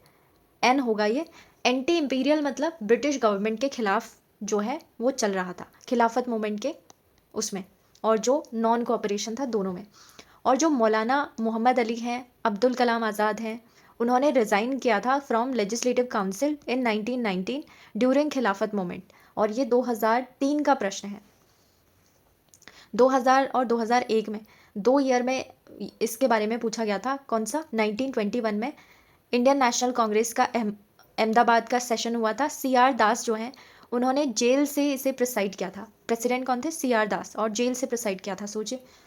And then मौलाना हजरत मोहानी, इन्होंने रिजोल्यूशन पास किया था कि हमें अब जो चाहिए वो चाहिए कंप्लीट इंडिपेंडेंस, ठीक है। तो 1921 में भी कंप्लीट इंडिपेंडेंस की भी कोई बात कर रहे थे। ओके, सो कंप्लीट एक स्वराज की बात आती है जो लाहौर सेशन में हुआ था, उससे हट करके पहले किसने क्या कहा था फर्स्ट टाइम, ऐसे प्रश्न जो है आपके पूछे जाते हैं एग्जाम में ज़्यादातर।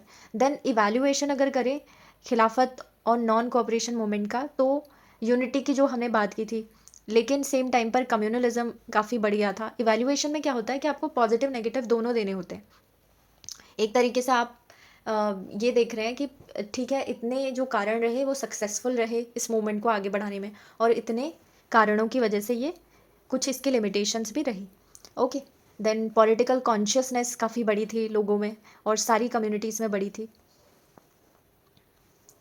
अब हम देख लेते हैं जो भी हमने एनसीएम के बारे में पढ़ा वो आपका कहाँ कहाँ कब कब किस एग्ज़ाम में पूछा गया है। सो एनसीएम वाज फर्स्ट मूवमेंट जो कि स्वराज की तरफ हमें ले जा रहा था। सेल्फ रूल की बात करते हैं ना कि हम खुद से ही रूल करेंगे, ये हम गवर्नमेंट को कह रहे थे। तो फर्स्ट मूवमेंट ऐसा था, और ये केवीएस टीजीटी में पूछा गया था, टीचिंग जो परीक्षाएं होती हैं 2023 में। एनसीएम के बारे में middle class did not participate लिखा है, इसको याद रखना है क्योंकि ये यूपीएससी ईपीएफओ ने ही पूछा है 2016 में कि मिडिल क्लास ने पार्टिसिपेट नहीं किया था लार्ज नंबर में। ऑफकोर्स कुछ ना कुछ होंगे एक्सेप्शंस, लेकिन ज़्यादातर नहीं किया था। अब ऐसा क्यों हुआ था? पहले तो इन्होंने कुछ कुछ टाइम जब इनिशियली मूवमेंट चल रहा था तो मिडिल क्लास ने काफ़ी बढ़ चढ़ कर पार्टिसिपेट किया, लेकिन बाद में जो गांधी जी हैं उनसे उनके कुछ आइडियल्स या प्रिंसिपल्स नहीं मिले होंगे जो गांधी जी करना चाहते होंगे, उसके ऑपोजिशन में अगर रहे हों, तो इसलिए इन्होंने बाद में उतना सपोर्ट नहीं दिया। एग्जाम्पल के तौर पर देखें तो कलकत्ता, बॉम्बे, मद्रास, जहाँ पर आप देखें तो एलीट पॉलिटिशियंस थे, ज़्यादा नंबर में थे, वहाँ पर गांधी जी ने अगर बुलाया था और मास मूवमेंट करने की कोशिश की थी तो वहाँ पर काफ़ी लिमिटेड रिस्पॉन्स रहा था लोगों का, क्योंकि वहाँ पर रीजन में आप देखेंगे तो मिडिल क्लास की ज़्यादा वहाँ पर अमाउंट उनका था। देन इकोनॉमिक बॉयकॉट की बात करें तो इंटेंस था और ये सक्सेसफुल भी रहा। ये एज इट इज़ पॉइंट्स ना कौन से यूपीएससी ईपीएफओ में ये 4 पॉइंट आए थे, ये 4 पॉइंट। ओके, इतने पैराग्राफ टाइप के प्रश्न भी अब पूछ रहे हैं एग्जाम्स में। Then it was marked by uneven geographical spread and regional variations. Uneven geographical spread और रीजनल मतलब लोकल लेवल पर वेरिएशन, अलग अलग जगहों के लोगों ने काफ़ी अलग तरीके से भी प्रोटेस्ट किए थे, और ये भी बिल्कुल सही है, क्योंकि सब लोगों के क्या-क्या थे, अलग-अलग डिफरेंट कॉजेज़ थे। ओके, स्ट्रगल्स उनके डिफरेंट थे, जैसे कहीं पे पीजेंट मूवमेंट चल रहा था, कहीं पे नो टैक्स मूवमेंट चल रहा था। Along with non cooperation, other Gandhian social reform movements जैसे एंटी लिकर कैंपेन, ये सब कुछ-कुछ हद तक सक्सेसफुल रही थी, क्योंकि लोग अवेयरनेस लोगों में फैल रही थी, और लोग जो हैं वो गांधी जी के जो प्रिंसिपल्स हैं उनको एक्सेप्ट करने को तैयार थे। जैसे swadeshi and boycott were adopted as method of struggle for the first time कहाँ पर इनको इस्तेमाल में लाया गया था। यूपीएससी सीएससी प्रीलिम्स 2016 का प्रश्न है। तो agitation against the partition of Bengal, अगर आपको याद होगा कि बंगाल का जब पार्टीशन हुआ था उसके जस्ट बाद आपका क्या स्टार्ट हुआ था, स्वदेशी मूवमेंट, और बॉयकॉट भी काफ़ी चीज़ों का स्टार्ट हुआ था। तो फर्स्ट टाइम वहाँ पर स्टार्ट हुआ था, बाकी नॉन कोऑपरेशन और सिविल डिसोबीडियंस उसमें आप इनको कंटिन्यू में देखेंगे। होम रूल लीग इससे पहले ही स्टार्ट हो गया था ये, एनसीएम से भी काफ़ी पहले, और साइमन कमीशन के टाइम पे भी नहीं हुआ था। तो सबसे पहला वाला जो एविडेंस है वो ये है। अभी जुलाई 1905 में जो पार्टीशन ऑफ बंगाल है ना, वो अनाउंस किसने किया था, लॉर्ड कर्जन ने। तो काफ़ी लोग जो हैं वो इमोशंस से भी उस टाइम पर भरे हुए थे, तो इस वजह से भी ये स्वदेशी जैसी चीज़ों को अपनाया गया। देन क्रोनोलॉजी पूछी थी किसमें, यूपीएससी एनडीए 2024 में, कि रॉलेट एक्ट, देखिए कितने करीब की क्रोनोलॉजी है, एक ही साल के 3 चीज़ें दी हुई है कि पहले क्या हुआ था। तो मार्च में रॉलेट एक्ट को पास कर दिया गया था, अप्रैल में जलियांवाला बाग हत्याकांड हुआ था, अप्रैल 3, और फिर ऑल इंडिया खिलाफत कॉन्फ्रेंस हुई थी दिल्ली में नवंबर में 1919 में ही। ये तीनों तो हुई थी, और क्रोनोलॉजी में इन तीनों में कन्फ्यूजन होता काफ़ी। अगर आपको कारण पता है ना कि कोई चीज़ क्यों हुई है, तो तब आपको ये याद रहेगा ढंग से, अदरवाइज़ फिर आपको डेट याद रख के करनी पड़ेगी। फिर लास्ट में अगस्त में जाकर कहीं न कहीं आपका नॉन कोऑपरेशन मूवमेंट लॉन्च हुआ था। ज़्यादा से ज़्यादा अगर आपको थोड़ा बहुत याद रहता तो रॉलेट एक्ट पहले आया था, दूसरे नंबर पे आपको पता होता ये हुआ था, और ये भी, इसका अंदाज़ा नहीं भी हो सकता है, लेकिन अगर आप स्टोरी के रूप में पढ़ेंगे तो डेफिनेटली मॉडर्न हिस्ट्री आपको अच्छी लगेगी और साथ में याद भी रहेगी। नेक्स्ट यूपीएससी सीडीएस 2024 का प्रश्न है, which one among was not a part of the action programme of NCM. NCM मतलब नॉन कोऑपरेशन मूवमेंट का पार्ट नहीं था, कौन सा मेथड नहीं अपनाया गया था। तो कांग्रेस ने ऑर्गेनाइज, जो कांग्रेस का ऑर्गेनाइजेशन है, was to reach down to the village and mohalla level. ये तो हमने पहले ही देखा था ऑलरेडी कि इन्होंने ग्राउंड लेवल पर भी काम करने के लिए प्रोविंशियल और विलेज कमिटीज़ भी बनाई थी। Then boycott of government affiliated schools and colleges, boycott भी हुआ था। तो ये भी हमारा सही, क्योंकि नॉन करेक्ट पूछा है तो हमें वो चुनना होगा जो नहीं था। Taking control of law and order machinery of the state by the Congress working committee, this is something जो वहाँ पर आप देखिए ऐसी कंडीशन ही नहीं थी। अगर आप इसके बारे में बात करेंगे तो गवर्नमेंट आपको बुरी तरीके से सप्रेस कर देती उस टाइम पे, लॉ एंड ऑर्डर को, उसकी मशीनरी को कंट्रोल करना तो बहुत दूर की बात थी उस टाइम पर। ओके, तो ये तो बिल्कुल पॉसिबल नहीं था जैसे वहाँ पर हालात थे, तो यही वाला हमारा नॉट अ पार्ट हो जाएगा। ओके, इवन वहाँ पर क्या कह रहे थे उस टाइम पर कि हम स्वराज इस्टेब्लिश करने की बात कर रहे हैं। So surrender of titles and honours given by the government, ये तो बहुत बार पूछा गया है ऑलरेडी सीडीएस में 2024 में, यानी कि रीसेंट है। इससे पहले अगर आप देखें तो ऑलरेडी थीम बहुत बार रिपीटेड है हर पेपर में। Our next question, consider the following statements in respect of non cooperation movement. I think ये इस बार का इनका फेवरेट प्रश्न रहा होगा, नॉन कोऑपरेशन, एक ही टॉपिक से आप देखिए 2-3 क्वेश्चन बना दिए। Second one, it was to be implemented in stages with civil disobedience and non-payment of taxes for the next stage only if Swaraj did not come within a year and the government resorted to repression. मतलब जो भी हम at least Swaraj कह रहे हैं उसमें कुछ ना कुछ तो हमको मिले, उसका एटलीस्ट इनिशियल स्टेज जो है, जैसे प्रेस की फ्रीडम, बोलने की आज़ादी जो है हमें मिले, तो उन चीज़ों को अगर नहीं मानते हैं तब हम ये सिविल डिसोबीडियंस कर देंगे, स्टेजेस में इसको हम चालू करेंगे फिर। ओके, तो दोनों ही स्टेटमेंट आपके बिल्कुल सही हैं। जैसे अभी हमने कंसेप्ट्स को पढ़ा तो अब आपको बेटर समझ में आ रहा होगा कि कौन सी चीज़ कब हुई और उसका क्या कारण था। कांग्रेस ने घोषणा की थी कि सभी वैध और शांतिपूर्ण तरीकों से स्वराज प्राप्त करना उसका उद्देश्य है। अब देखिए उस टाइम पे ना स्वराज को उन्होंने कितना स्ट्रैटेजिकली कहा है कि हम करेंगे। तो स्ट्रैटेजिक मतलब अगर वो बोलते कि हम वायलेंट मीन से भी ले लेंगे, कैसे भी ले लेंगे, तो गवर्नमेंट तुरंत उसे सप्रेस कर देती। तो उन्होंने क्या किया है, डिक्लेयर किया है और उसमें लिखा है रीज़न कि हम ये वैध और शांतिपूर्ण तरीके से लेना चाहते हैं। ओके, ये वाले दोनों जो सेंटेंसेस हैं वो बिल्कुल सही हैं, ऐसा ऐसा हुआ था, both are correct. Next question, sedition has become my religion was famous statement given by Gandhi ji at the time of. अब जो स्टेट पीसीएस है ना, एज इट इज़ उसमें पूछेंगे कि ऐसा किसने कहा था, गांधी जी ने कहा था, ये याद रखना है। लेकिन जो ये है काफ़ी कंसेप्चुअल है, इसके पीछे आपको कारण पता होना चाहिए कि ये कब कहा गया होगा। ओके, एलिमिनेशन से थोड़ा बहुत आप जाएं, क्योंकि बुक्स में आपको एज इट इज़ नहीं मिलेगा, इसको कंसेप्चुअलाइज करना पड़ेगा या फिर एनालिसिस के थ्रू निकालना पड़ेगा कि इन चारों में से ऑप्शन कौन सा सही हो सकता है। ओके, सो सेडिशन की बात हो रही है। आप देखिए पहला ऑप्शन है हमारे पास चंपारण सत्याग्रह। चंपारण में जब गांधी जी आए थे तो इनिशियली उन्होंने ऐसा कुछ कहा नहीं था गवर्नमेंट के खिलाफ, बल्कि वो क्या कर रहे थे, पीजेंट का सपोर्ट ही कर रहे थे। ओके, और ये इनिशियल फेज था तो गवर्नमेंट के साथ में इतना कन्फ्लिक्ट भी नहीं किया, जो भी करना था उनको लॉ में रहकर उन्होंने किया, लॉ को ही यूज़ किया जो पीजेंट्स हैं उनको हक दिलाने के लिए। तो ये वाला तो हमारा क्या हुआ, एलिमिनेट हो जाएगा। फिर है publicly violating salt law at Dandi. ये हमारा ऑप्शन हो सकता है, इसे होल्ड में रखते हैं। क्यों? क्योंकि अगर आगे वाले ऑप्शंस आप देखोगे, सेकेंड राउंड टेबल कॉन्फ्रेंस लिखा हुआ है लंदन में, तो यहाँ पर देखिए, यहाँ पर तो नहीं, राउंड टेबल कॉन्फ्रेंस में कौन सा सेडिशन करेंगे, अगर सेडिशन कर रहे होते तो ये जेल में होते, वहाँ राउंड टेबल कॉन्फ्रेंस में नहीं बुलाए जाते, तो ये वाला तो गलत हो गया। तीसरा जो ऑप्शन है हमारे पास वो है launch of quit India movement. ये क्विट इंडिया मूवमेंट जो है ना, यहाँ पे तो सभी लीडर्स लगभग आपके डू और डाई वाली सिचुएशन में आ गए थे। गांधी जी ने इवन खुद डू और डाई का नारा दे दिया था, तो सेडिशन तो उससे बहुत पहले की चीज़ रह गई। तो कहीं ना कहीं हमारा ऑप्शन क्या बनता है, बी बनता है। ऐसे जब आपको तुरंत कहीं बुक से कोई फैक्ट ना आया हो तो थोड़ा उस पर सोच कर अभी आप आंसर निकाल सकते हैं। तो ऐसा एक ही इंसिडेंट इसमें ऑप्शन बचता है कि सॉल्ट लॉ के टाइम पर ऐसा गांधी जी ने किया होगा या कहा होगा। सेडिशन मीन्स क्या होता है, राजद्रोह मेरा धर्म हो गया है, ऐसा कहा था गांधी जी ने जब उन्होंने नमक का कानून तोड़ा था तब।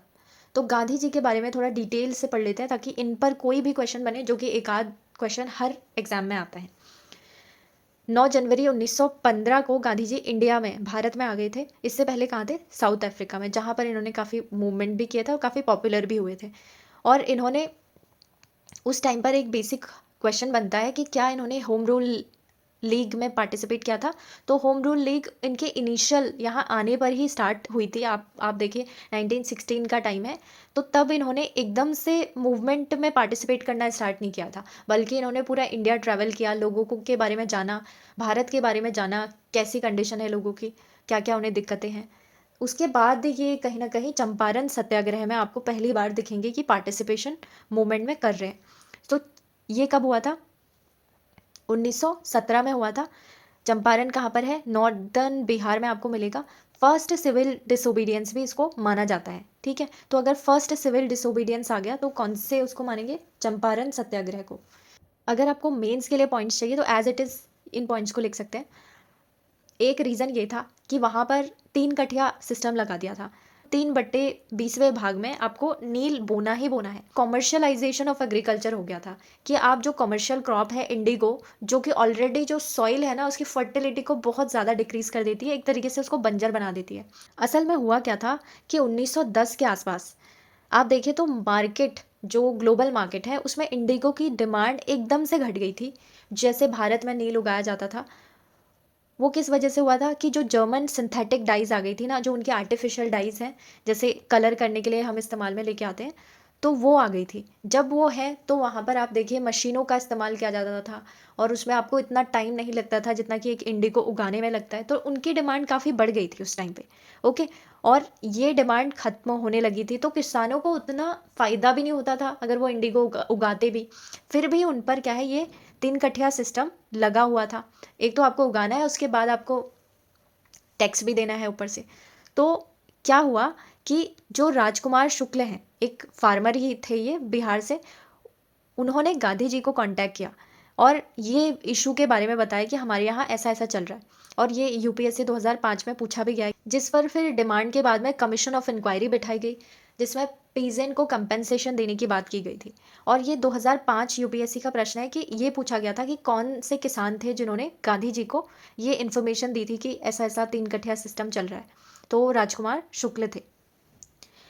ऑल्दो पूरी तरीके से तो रिफंड नहीं किया गवर्नमेंट ने, क्योंकि उनको नुकसान हो रहा था किसानों को ऑलरेडी, इसकी वजह से, डिमांड कम होने की वजह से। तो लेकिन 25% के लिए वो मान गए थे। तो गांधी जी ने उस टाइम पे एक्सेप्ट कर लिया था कि एटलीस्ट आप इतना रिफंड कर दीजिए। और 2010 का यूपीएससी का प्रश्न है, गांधी जी के कलीग कौन कौन से थे इस सत्याग्रह के टाइम पर? वो है जेबी कृपलानी, राजेंद्र प्रसाद, महादेव देसाई, ब्रज किशोर, नरहरि पारीख और मजहूर उल हक। ये जो मैंने यहाँ पर ईयर्स ऐसे लिखे हुए हैं ना, इस तरीके से, वो पीवाईक्यूज वाले ईयर्स हैं, ना कि ये 2005 में हुआ था, ऐसा नहीं है। 2018 का प्रश्न है, सिग्निफिकेंट एस्पेक्ट इस चंपारण सत्याग्रह का ये रहा था कि जो पीजेंट अनरेस्ट है ना, उसको भी इंटीग्रेट करके गांधी जी ने नेशनल मूवमेंट में जोड़ दिया था। तो तभी हमारा जो आप देखेंगे जब गांधीयन इरा आता है तो उसमें मास मूवमेंट्स होने लग जाते हैं, क्योंकि आपने बहुत सारे जो डिफरेंट सेक्शंस हैं सोसाइटी के, सबके कॉज को इंटीग्रेट कर दिया है और नेशनलिस्ट आप एंगल दे रहे हैं उसे। फिर 1918 में अहमदाबाद मिल केस आया। इसको गांधी जी की फर्स्ट हंगर स्ट्राइक भी माना जाता है। तो अगर आए तो ध्यान में रखना है। डिस्प्यूट क्या था? प्लेग बोनस को लेकर। वर्कर्स को प्लेग बोनस नहीं दिया जा रहा था, जबकि इसकी ज़रूरत थी। वर्कर्स ने कहा था कि इसे 35% आप इंक्रीज़ कीजिए, लेकिन जो मिल ओनर्स थे ना, मिल ओनर्स ब्रिटिशर्स नहीं थे, लेकिन जो भी थे, जो भी मिल ओन कर रहे थे, वो कह रहे थे कि हम आपको सिर्फ 20% देंगे। जो ब्रिटिश कलेक्टर हैं उनसे बातचीत हुई और उसके बाद में कुछ सोल्यूशन निकाला गया। उन्होंने ये पाया वहाँ पर कि असल में जो वर्कर्स डिमांड कर रहे हैं 35% इंक्रीज प्लेग बोनस, वो वैलिड डिमांड है, इसकी ज़रूरत असल में है। एडवाइस किया वर्कर्स को कि आप स्ट्राइक कीजिए, ठीक है। और गांधी जी खुद अपना हंगर स्ट्राइक पे गए थे फर्स्ट टाइम। और मिल ओनर्स ने भी फिर देखा कि हम जो है फंस रहे हैं, अब अगर कुछ हो गया लोगों को, गांधी जी को कुछ हो गया, तो इन्होंने इस इशू को फिर ट्रिब्यूनल को सौंप दिया। और ट्रिब्यूनल ने ये कहा कि आपका जो डिमांड है आपकी वो सही है, और 35% बोनस फिर बढ़ा दिया गया, प्लेग बोनस। फिर जो तीसरा इंसिडेंट है गांधी जी के आने के बाद, वो है खेड़ा सत्याग्रह। 1918 में ही हुआ था, गुजरात में है Kheda, okay. First non cooperation इसको कहा गया, ओके।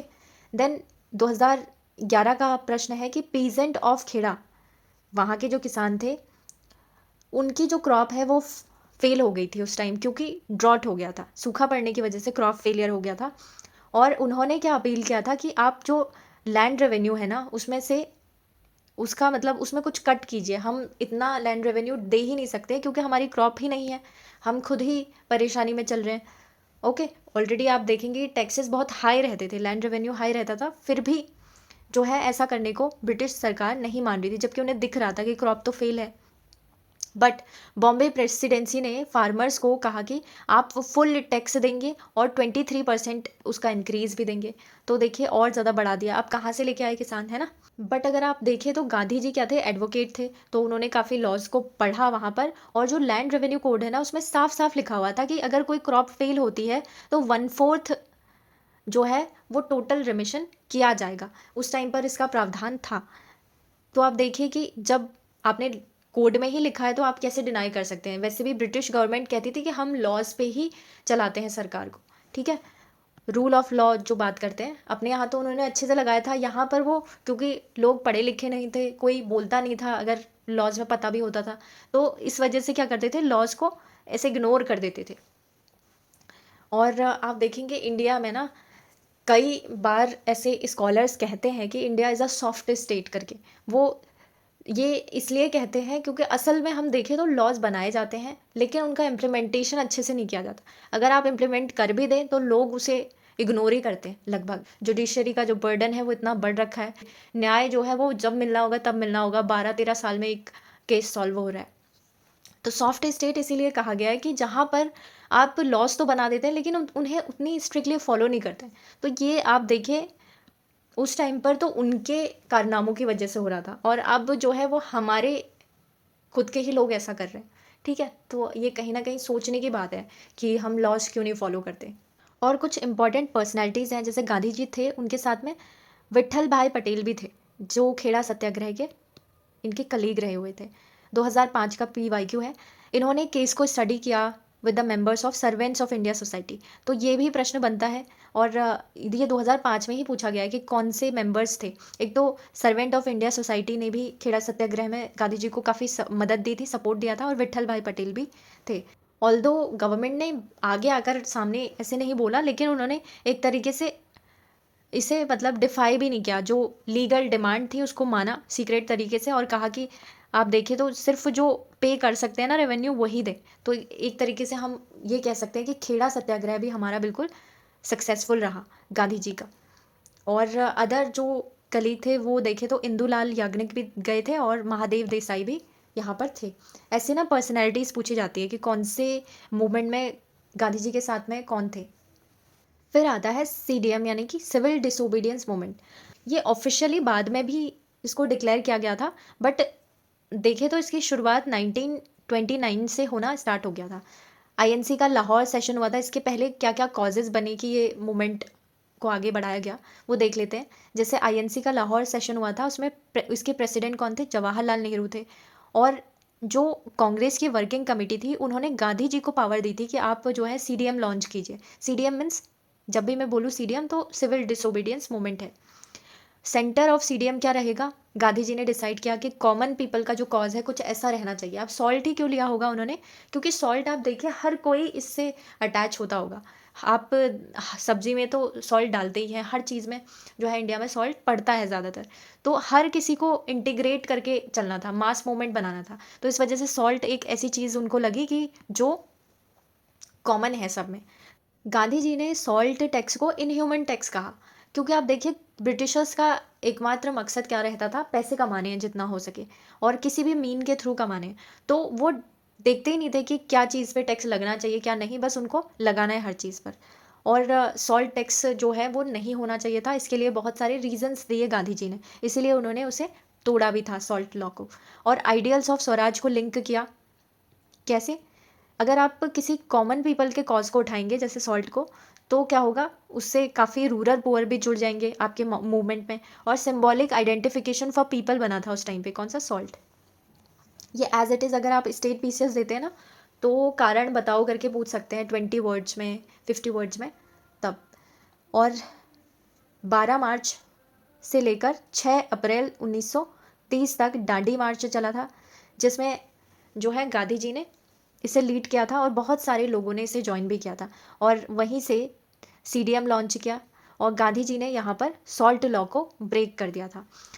ये जो सॉल्ट डिसोबीडियंस है इस नाम से भी जाना जाता है। इसको अलग अलग पार्ट्स में ना कंट्री के दूसरे लोगों ने भी अपनाया था। अगर आप देखें लीडर्स, तो तमिलनाडु के तंजौर कोस्ट से कौन लीड कर रहे थे? सी राजगोपालाचारी। के कैलोप्पन जो है वो मालाबार कोस्ट में जाकर उन्होंने सॉल्ट बनाया था। और असम में जो सॉल्ट सत्याग्रही थे उन्होंने इवन ऐसी दांडी जैसा मार्च किया था सिलहेट टू नोखली बंगाल में, टू मेक सॉल्ट। आप देखिए हर रीजन में ना अंदर अगर आप जाएंगे तो आपको सॉल्ट बनाने के लिए कुछ ऐसा लेक नहीं मिलेगी, या तो सॉल्टी लेक, या फिर जो कोस्ट है कोस्ट वाले रीजन नहीं मिलेंगे। तो आपको दूर दूर जाना पड़ेगा सॉल्ट बनाने के लिए, जहाँ पर सॉल्ट असल में उसकी कैपेसिटी हो कि बने इवेपोरेशन की वजह से, ओके, या फिर जो भी मेथड्स हैं उसकी वजह से। अब बाकी आंध्र प्रदेश में देखें तो नंबर ऑफ शिविराम्स यानी कि कैंप्स वहाँ पर बने सॉल्ट बनाने के लिए, क्योंकि वहाँ पर भी ऐसा ही होगा कि कोस्ट नहीं मिली होगी, तो अंदर जो इंटीरियर वाले इलाके हैं वहाँ पर आपको कैंप्स लगाने पड़ेंगे पर्टिकुलर इलाके में, अगर आपको सॉल्ट बनाना है जहाँ पर मौजूदगी होगी सॉल्ट की। देन गवर्नमेंट रिस्पॉन्स क्या रहा था, ये हर बार आपको पढ़ना है, हर मूवमेंट के लिए पढ़ना है कि आखिर गवर्नमेंट ने क्या किया था। जून 1930 में क्या हुआ था? आईएनसी इंडियन नेशनल कांग्रेस को इलीगल डिक्लेयर कर दिया गया। कब और कौन से मूवमेंट में क्या था, ये क्वेश्चन आता है। गवर्नमेंट इवन कंफ्यूज हो गई थी, और गवर्नमेंट कैसे कंफ्यूज थी कि वो सोच रहे थे अगर हम इसे सप्रेस करते हैं तो कांग्रेस जो है इस न्यूज़ को पूरे वर्ल्ड में फैला देगी कि देखिए एक सॉल्ट जैसी चीज़ पर एक तो टैक्स लगा रखा है, और ऊपर से आप जो जैसे इनह्यूमन टैक्स है उस वाले को आप प्रोपगेट करेंगे आइडिया को, तो वर्ल्ड में भी सिंपैथी जो है भारतीयों के लिए जगेगी। और अगर हमने इसे सप्रेस नहीं किया तो कांग्रेस जो है वो जीत जाएगी, ऐसा माना जाएगा। तो उस टाइम पर गवर्नमेंट की जो हेजेमनी है, कुछ हेजेमनी मतलब वर्चस्व एक तरीके का, वो कम होता हुआ उन्हें दिख रहा था।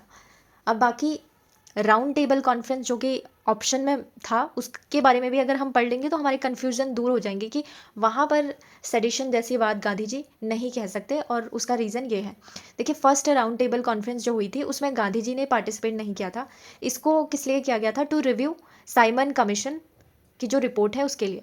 ये 30 से 31 तक हुई थी जनवरी में, और इसमें पार्टिसिपेट करने वाले लोग थे भीमराव अंबेडकर जी, और मुस्लिम लीग ने भी इसमें पार्टिसिपेट किया था, हिंदू महासभा ने, लिबरल्स और प्रिंसेस ने भी किया था। नॉन पार्टिसिपेशन किसने किया था? आईएनसी ने इसको बॉयकॉट किया था, ध्यान रखना है। कांग्रेस ने फर्स्ट राउंड टेबल जो कॉन्फ्रेंस हुई थी उसमें हिस्सा नहीं लिया था।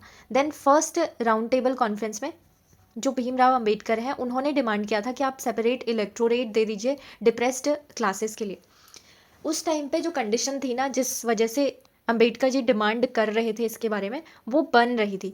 लेकिन फिर बाद में आप देखेंगे जो पूना पैक्ट है गांधी जी और अंबेडकर जी के बीच में, वो 1932 के अराउंड होता है। तो उसमें ये जो सेपरेट इलेक्टोरेट है उसको जॉइंट इलेक्टोरेट के तौर पर एक्सेप्ट किया गया था। ओके, सेपरेट इलेक्टोरेट क्या होता है? इसका मतलब ये होता है कि आप किसी कम्युनिटी से बिलोंग करते हैं तो जो भी इलेक्ट होगा वो भी उसी कम्युनिटी का मेंबर होगा, और जो वोट देंगे वो भी उसी कम्युनिटी के मेंबर होंगे। यानी कि आप जनरली बहुत सारे लोगों को बाहर कर रहे हैं जो उसी एरिया में रहते होंगे, जिन पर वो इलेक्ट करके जो व्यक्ति आएगा उसको उसको रूल करना है या उसको गवर्नेंस चलाना है अपना।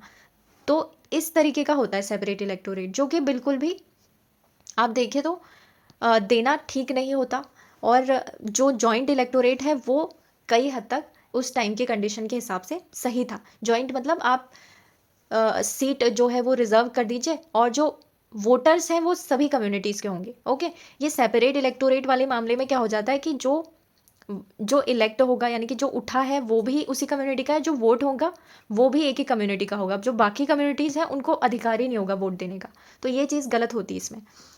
बाकी जो गांधी जी हैं वो पहले अरेस्ट हो गए थे जब असॉल्ट लॉ ब्रेक किया था उस टाइम पे ही। तो 25 जनवरी 1931 में इन्हें रिलीज़ कर दिया गया। कांग्रेस वर्किंग कमेटी के अदर मेंबर्स को भी रिलीज़ कर दिया था, और ये इसलिए किया था ताकि कुछ ना गवर्नमेंट और जो कांग्रेस के बीच में कॉन्फ्लिक्ट्स चल रहे थे उनको रिजॉल्व किया जा सके, और ये एटलीस्ट हमारी बात तो सुन पाए। इसी वजह से फिर गांधी जी ने सेकेंड राउंड टेबल में पार्टिसिपेट किया था, वो हम आगे देखेंगे। उसके बीच में क्या हुआ था ये देख लेते हैं कि 32 और राउंड टेबल कॉन्फ्रेंस के बीच में क्या हुआ था। 5 मार्च को 1931 में गांधी जी और इरविन पैक्ट, जिसे हम गांधी इरविन पैक्ट या फिर दिल्ली पैक्ट के नाम से जानते हैं, वो हुआ था। इसे गवर्नमेंट ने एक्सेप्ट कर लिया था। पहली बात तो एक्सेप्ट हो गया था। गवर्नमेंट किन किन चीज़ों पर अग्री हुई थी वो भी देख लेते हैं कि एक तो जो पॉलिटिकल प्रिजनर्स हैं उनको रिलीज़ कर देंगे। ऐसे प्रिजनर्स जिन्होंने मर्डर नहीं किया हो एटलीस्ट, उनको रिलीज़ कर देंगे। बाकी रिटर्न कर देंगे ऑल लैंड्स जो कि अभी तक बेची नहीं गई है। ओके, और जो जैसे मतलब किसी से लैंड एक्विजिशन किया गया होगा और कुछ तो बेच दी होंगी, जो नहीं बेची है उसको वापस कर देंगे। और रेमिशन करेंगे ऑल फाइन, मतलब इनको कम कर देंगे। नॉट येट कलेक्टेड, जो अभी तक कलेक्ट नहीं हुए, जो कलेक्ट हो गए वो वापस नहीं करेंगे। ओके, रिटर्न करेंगे job of the government servants जिन्होंने सीडीएम के टाइम पर रिज़ाइन कर दिया था। और right to peaceful and non violence movement हम दे देंगे, मतलब एक तरीके से आप शांतिपूर्वक मूवमेंट चला सकते हैं। और right to make salt for consumption ये भी दे देंगे। अब आप देखिए, जो इन्होंने टैक्स लगाया था और हमको महंगे दामों पर ऐसे राउंड ट्रिपिंग करके बेच रहे थे कि मतलब एक तो हमारी ही ज़मीन थी, उसी पर सॉल्ट बना रहे थे, फिर उसके बाद में ब्रांडिंग पैकेजिंग करके महंगे दामों पर बेच रहे थे, और उसके ऊपर भी टैक्स अगर कोई बनाता था तो उस पर टैक्स लगा हुआ था। ठीक है, तो इस टैक्स को इन्होंने कहा कि आप अपने खाने के लिए जो सॉल्ट यूज़ कर रहे हैं, कॉमर्शियल अभी भी अलाउ नहीं किया था, लेकिन खाने के लिए जो बनाना है वो बना सकते हैं। ओके, तो इतनी चीज़ें इन्होंने एक्सेप्ट की थी इस पैक्ट में। और गांधी जी या फिर आईएनसी जो है वो किस पर अग्री हुए थे? उन्होंने कहा था कि ठीक है, अगर आप ये डिमांड मानते हैं तो हम सीडीएम जो है उसको सस्पेंड कर देंगे, और जब हम इसे सस्पेंड करेंगे तो उस टाइम पीरियड में हम जो नेक्स्ट राउंड टेबल कॉन्फ्रेंस होने वाली है उसमें भी पार्टिसिपेट कर लेंगे। अब एक एनालिटिकल टाइप ऑफ क्वेश्चन बनता है कि जो गांधी इरविन पैक्ट है, क्योंकि उसमें आईएनसी ने अग्री कर लिया था कि हम सीडीएम वापस ले लेंगे, तो इसके बारे में पूछा जाता है कि क्या इस पैक्ट ने कांग्रेस को रिट्रीट करने पर, या फिर जो कांग्रेस ने रिट्रीट किया था वो है ऐसा, या इसके लिए मजबूर किया था। तो अगर आप आंसर देंगे जो भी, तो उसका कारण आपको देना पड़ेगा। मान लीजिए आप क्या देते हैं, नो देते हैं आंसर कि ऐसा नहीं है कि कांग्रेस ने रिट्रीट किया था। बिकॉज़ जो एक देखिए कोई भी मास मूवमेंट होता है ना, वो ज़्यादा समय तक सस्टेन नहीं कर पाता है। एक तो लोग थकने लग जाते हैं और लोग अगर कमाएँगे नहीं तो फिर उनके पास खाने को नहीं रहेगा, उनकी जो फैमिली है उनको कैसे सँभालेंगे? तो ज़्यादा दिनों तक वो अपने काम यानी कि आर्थिक चीज़ों से दूर नहीं रह सकते।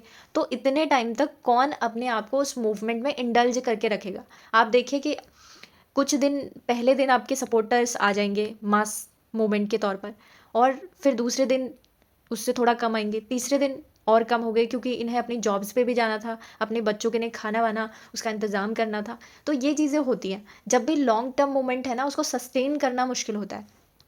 तो सीडीएम की भी ऐसी हालत हो जाती और कांग्रेस ने इसको एंटिसिपेट कर लिया था कि ऐसी हालत हो सकती है और अभी जो हमें जितनी चीज़ें मिल रही हैं, उसे ले लेते हैं। पहले तो गवर्नमेंट इन्हीं पर ही एग्री नहीं कर रही थी, तो फाइनली जब थोड़ी चीज़ें गवर्नमेंट नेगोशिएशन में थोड़ा आई टेबल पर, तो उन्होंने उसका फ़ायदा उठा लिया था।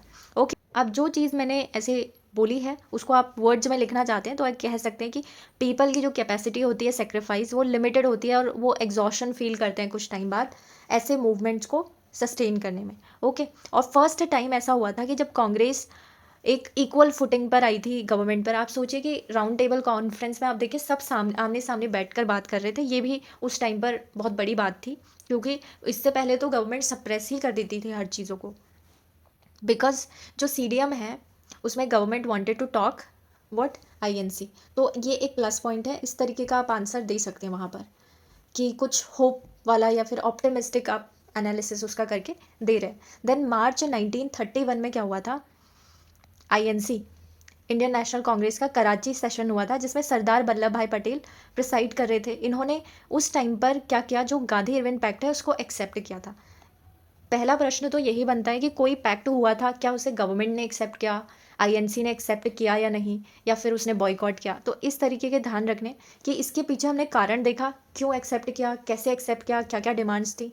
अगर आपको कहानी पता है तो आपको पता लगेगा कि इसमें जो ना एक्सेप्ट करने वाली चीज़ थी वो कम थी, that's why they accepted it. और जो दो रिजोल्यूशन थे फंडामेंटल राइट्स को लेकर और नेशनल इकोनॉमिक प्रोग्राम को लेकर, वो कराची सेशन में आए थे। फिर फर्स्ट टाइम ये हुआ कि स्वराज फॉर द पीपल, उसका एग्जैक्ट मीनिंग क्या है। आप देखिए इससे पहले ना किसी को क्लियर ही नहीं था कि स्वराज क्या है। सब अपने अपने स्वराज की बात कर रहे थे कि हमारे स्वराज का मतलब ये है, हमारे स्वराज का मतलब वो है। लेकिन फिर जब आईएनसी ने ये बताया कि हो सकता है कि हमारे जो स्वराज का मीनिंग है उसमें हमें इतनी चीज़ें चाहिए पर्टिकुलर, ठीक है, उससे ना एक कम चाहिए और ना एक ज़्यादा चाहिए।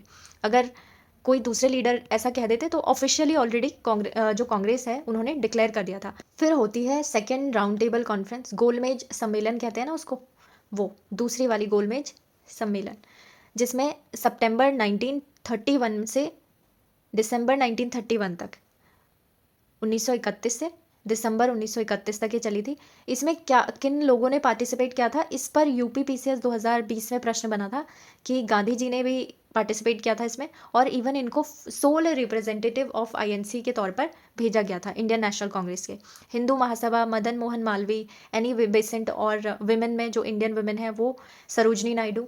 अगर देखें तो डॉक्टर भीमराव अंबेडकर हैं, वो भी गए थे। डॉक्टर भीमराव अंबेडकर ने पिछली वाली जो राउंड टेबल कॉन्फ्रेंस थी वो भी, उसमें भी ये गए थे। आगा खान थर्ड गए थे, मौलाना शौकत अली गए थे, मोहम्मद अली जिन्ना भी गए थे, याद रखना है, और ए फजलुल हक भी गए थे। Okay, A Rangaswami Iyengar, Mahadev Desai, Devdas Gandhi and GD Birla. और इस सेकेंड राउंड टेबल का कोई रिजल्ट अच्छा रहा, देख लेते हैं।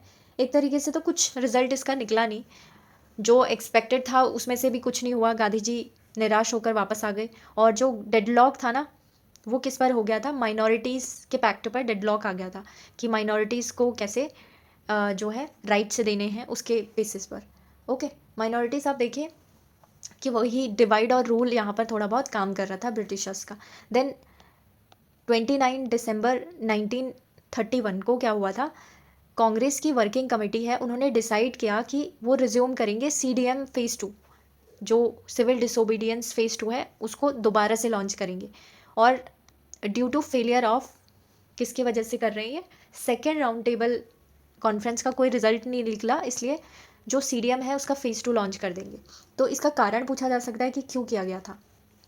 गवर्नमेंट का रिस्पॉन्स अगर देखें तो वाइसराय वेलिंगटन उस टाइम पर थे, और इनका जो मेन फोकस था ना वो ये था कि अब जो है गांधी जी को अलाउ नहीं करेंगे हम किसी भी हालत में कि वो मास मूवमेंट कर सके या उसे लीड कर सके, क्योंकि उन्होंने काफ़ी गवर्नमेंट को नुकसान उस टाइम पे पहुंचाया था, और प्रेस को भी इन्होंने कंट्रोल कर दिया था बुरी तरीके से, और नेशनल लिटरेचर को भी बैन कर दिया था इवन। ठीक है, तो फ्रीडम ऑफ स्पीच आपने ख़त्म कर दिया है, कॉन्टैक्ट ख़त्म कर दिया है लोगों का, तो कैसे ही मूवमेंट कोई हो पाएगा। देन गुडविल ऑफ आईएनसी जो है हमको नहीं चाहिए, गवर्नमेंट ने ये कहा।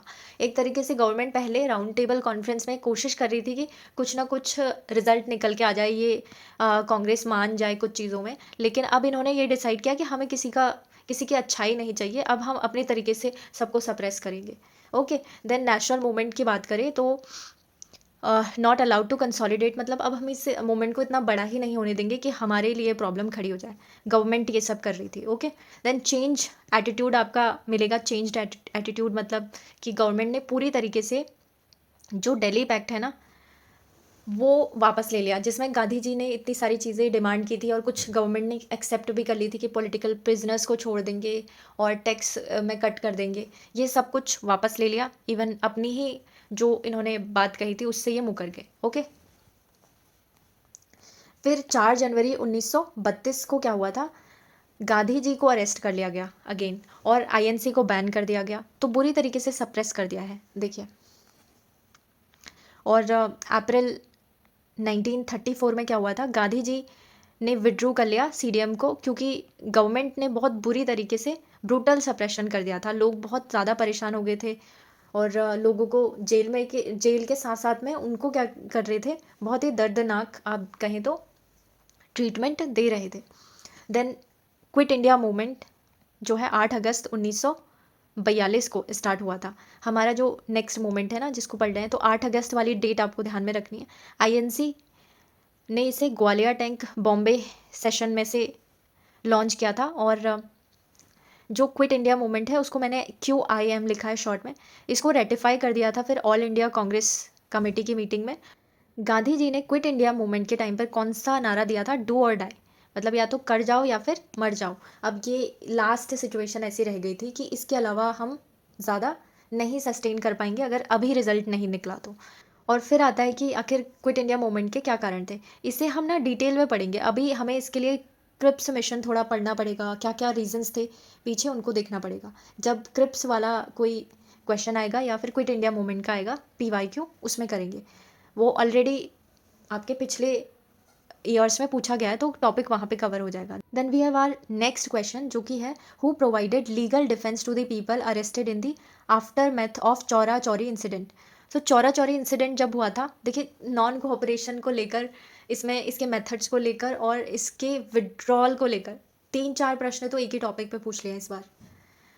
सो यहाँ पर क्या है, CR दास वो नहीं थे।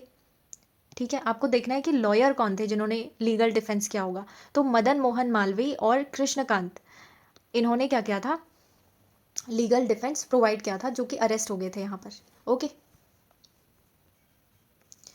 देन चौरा चौरी इंसिडेंट यहाँ पर दिया हुआ है मैंने, 4 फरवरी 1922 को ये हुआ था, गोरखपुर डिस्ट्रिक्ट ऑफ यूपी इसमें से हुआ था। अगर आप यूपी PCS की तैयारी कर रहे हैं तो इसके हर इंसिडेंट, हर इवेंट को ध्यान से पढ़कर जाइए।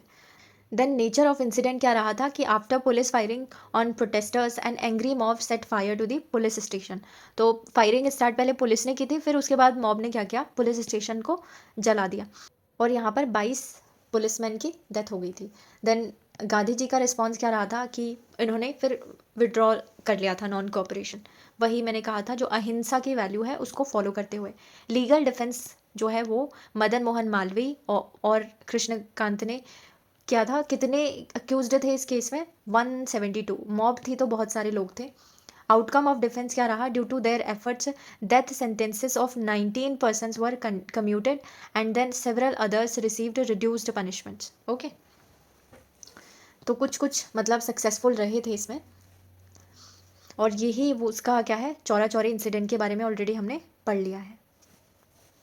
अब हमारे पास नेक्स्ट क्वेश्चन है, subsequent to which one of the following events Gandhiji, who consistently opposed untouchability and appealed for its eradication, from all spheres, decided to include the upliftment of Harijans in his political and social program.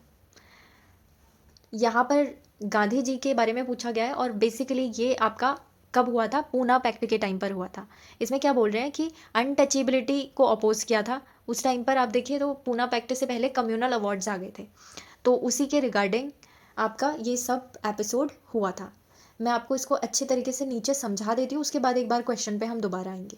तो इसमें है Poona pact कब sign किया गया था? 24 सितंबर 1932 को। ये date already बहुत सारे एग्जाम में पूछी गई है। देन महात्मा गांधी और डॉक्टर भीमराव अंबेडकर के बीच में। It was a response to the communal award which provided separate electorates for depressed classes. जो मैंने सेपरेट इलेक्टोरेट्स बताए, गांधी जी ने इसे अपोज किया था कि हम ये जो है ये एक तरीके से डिवाइड एंड रूल ही है, जिसमें हम हिंदू सोसाइटी के बीच भी डिवीजन कर रहे हैं। ऑलरेडी डिवाइडेड है सोसाइटी, लेकिन अब एक ही रिलीजन के बीच में और लोग जो हैं आपस में बढ़ जाएंगे। और वो यरवदा जेल में थे उस टाइम पर जब इन्होंने फास्ट अनटू डेथ स्टार्ट किया था इसके अगेंस्ट में, जो कम्युनल अवार्ड आ गए थे। इसका आउटकम ये रहा था कि भीमराव अंबेडकर, क्योंकि वैसे वो थोड़ा सा उनके लिए वेलफेयर चाहते थे, ये नहीं कि वो अंदर से ये चाहते थे कि डिवाइड एंड रूल हो जाए, ठीक है। तो उन्होंने गांधी जी की कंडीशन को देखकर और उनकी रैशनैलिटी को समझकर, खुद भी भीमराव अंबेडकर बहुत रैशनल थे, तो उन्होंने पूरी सिचुएशन को आंका और ये पैक्ट फिर साइन कर लिया। और देखिए आफ्टर द पैक्ट क्या हुआ था, गांधी जी ने अनटचेबिलिटी को जो है वो काफ़ी डिस्कार्ड करना स्टार्ट किया। उन्होंने इसके अगेंस्ट स्ट्रगल जो है वो शुरू किया। हरिजन अपलिफ्टमेंट प्रोग्राम इन्होंने चलाया, जिसमें इन्होंने हरिजन टर्म को यूज़ किया जो अनटचेबल्स थे उनके लिए। और इन्होंने हरिजन सेवक संघ 1932 में इस्टेब्लिश किया, और उसके बाद में एक जर्नल भी स्टार्ट किया जिसका नाम क्या था? हरिजन। एंड ऑल इंडिया टूर्स जो है वो स्टार्ट किए, और जो लोगों को टेंपल में एंट्री नहीं मिलती थी, सोशल रिफॉर्म करने की कोशिश की गई, वो सब इसमें इंक्लूडेड था जो इनका प्रोग्राम था उसमें। पहले लोगों को ना अनटचेबल्स को टेंपल में एंट्री भी नहीं मिलती थी, और एम्फेसाइज्ड किया कि उनको एटलीस्ट बेसिक एजुकेशन मिले, जो उनसे राइट्स छीन लिए गए थे कि आप पढ़ ही नहीं सकते वो हो जाए, सैनिटेशन, सोशल डिग्निटी उनकी बनी रहे। और सिग्निफिकेंस के तौर पर अगर देखें तो पूना पैक्ट जो है उसको एक टर्निंग पॉइंट हम मान सकते हैं, क्योंकि अगर सोशल रिफॉर्म वाला डायरेक्शन देखें हटकर उन कॉन्फ्लिक्ट्स से जो गवर्नमेंट और उनमें चल रहा था, गवर्नमेंट तो बस इनको यूज़ कर रही थी डिवाइड एंड रूल के लिए, लेकिन अगर हम देखें आपस में तो हमारे लीडर्स ने काफ़ी अच्छा वहाँ पर डिसीजन लिया कि बंटने नहीं दिया कम्युनिटीज़ को।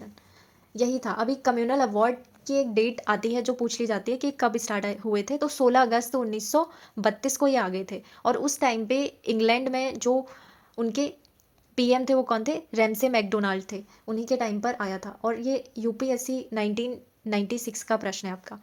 और एक इंपॉर्टेंट चीज़ है separate electorates for depressed classes, जो कि प्रेजेंट एससी है, एससी कम्युनिटी शेड्यूल्ड कास्ट, उसमें उनमें डिवाइड और रूल की पॉलिसी उन्होंने अपनाई थी इसमें, ओके। और ये लोथियन कमेटी किससे रिलेटेड है? कम्युनल अवार्ड से। ये पीवाईक्यू है, पूछा गया। देन इंडियन फ्रेंचाइज कमेटी भी इसको कहते हैं, इसी के रिकमेंडेशन पर इसको लाया गया था। गांधी जी ने इसे भाप लिया था कि ये आपका डिवाइड एंड रूल है और इंडियन यूनिटी पर खतरा हो सकता है, इसलिए सितंबर 20 1932 को उन्होंने इनडेफिनेट फास्ट स्टार्ट किया, और जिससे जो है एमसी रज़ा ने भी सपोर्ट किया, ठीक है। इनके सपोर्टर्स पूछे जा सकते हैं उस टाइम पे कौन कौन से थे, यहाँ पर मैंने नोट्स में इसलिए लिख दिया, आई थिंक ये कुछ इंपॉर्टेंट टर्म में नाम आया होगा। देन कम्युनल अवार्ड जो है वो डॉक्टर भीमराव अंबेडकर पहले इनिशियली उसे सपोर्ट कर रहे थे, फिर बाद में लेकिन पैक्ट हुआ तो मान गए थे, क्योंकि उन्हें भी पता था कि ये चीज़ गलत है। पूना पैक्ट की बात करें तो सितंबर में हुआ था between Gandhi ji and all थे, और एक तरफ डॉक्टर भीमराव अंबेडकर थे। उसमें इंपॉर्टेंट पर्सनैलिटीज़ भी आ सकती है, जैसे एमसी रज़ा, मदन मोहन मालवीय। और ये सब कहाँ पर हुआ था? यरवदा जेल में ही हुआ था, क्योंकि गांधी जी जेल में थे। अग्रीमेंट बना और इन्होंने फिर सीट रिजर्व कर दी और जॉइंट इलेक्टोरेट्स आ गए।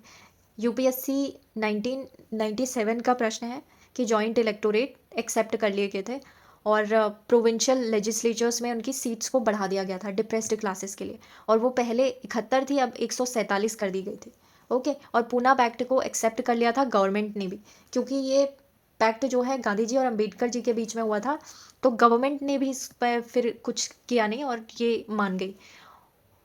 और इसको अमेंड भी कर दिया इन्होंने कम्युनल अवार्ड के उसमें।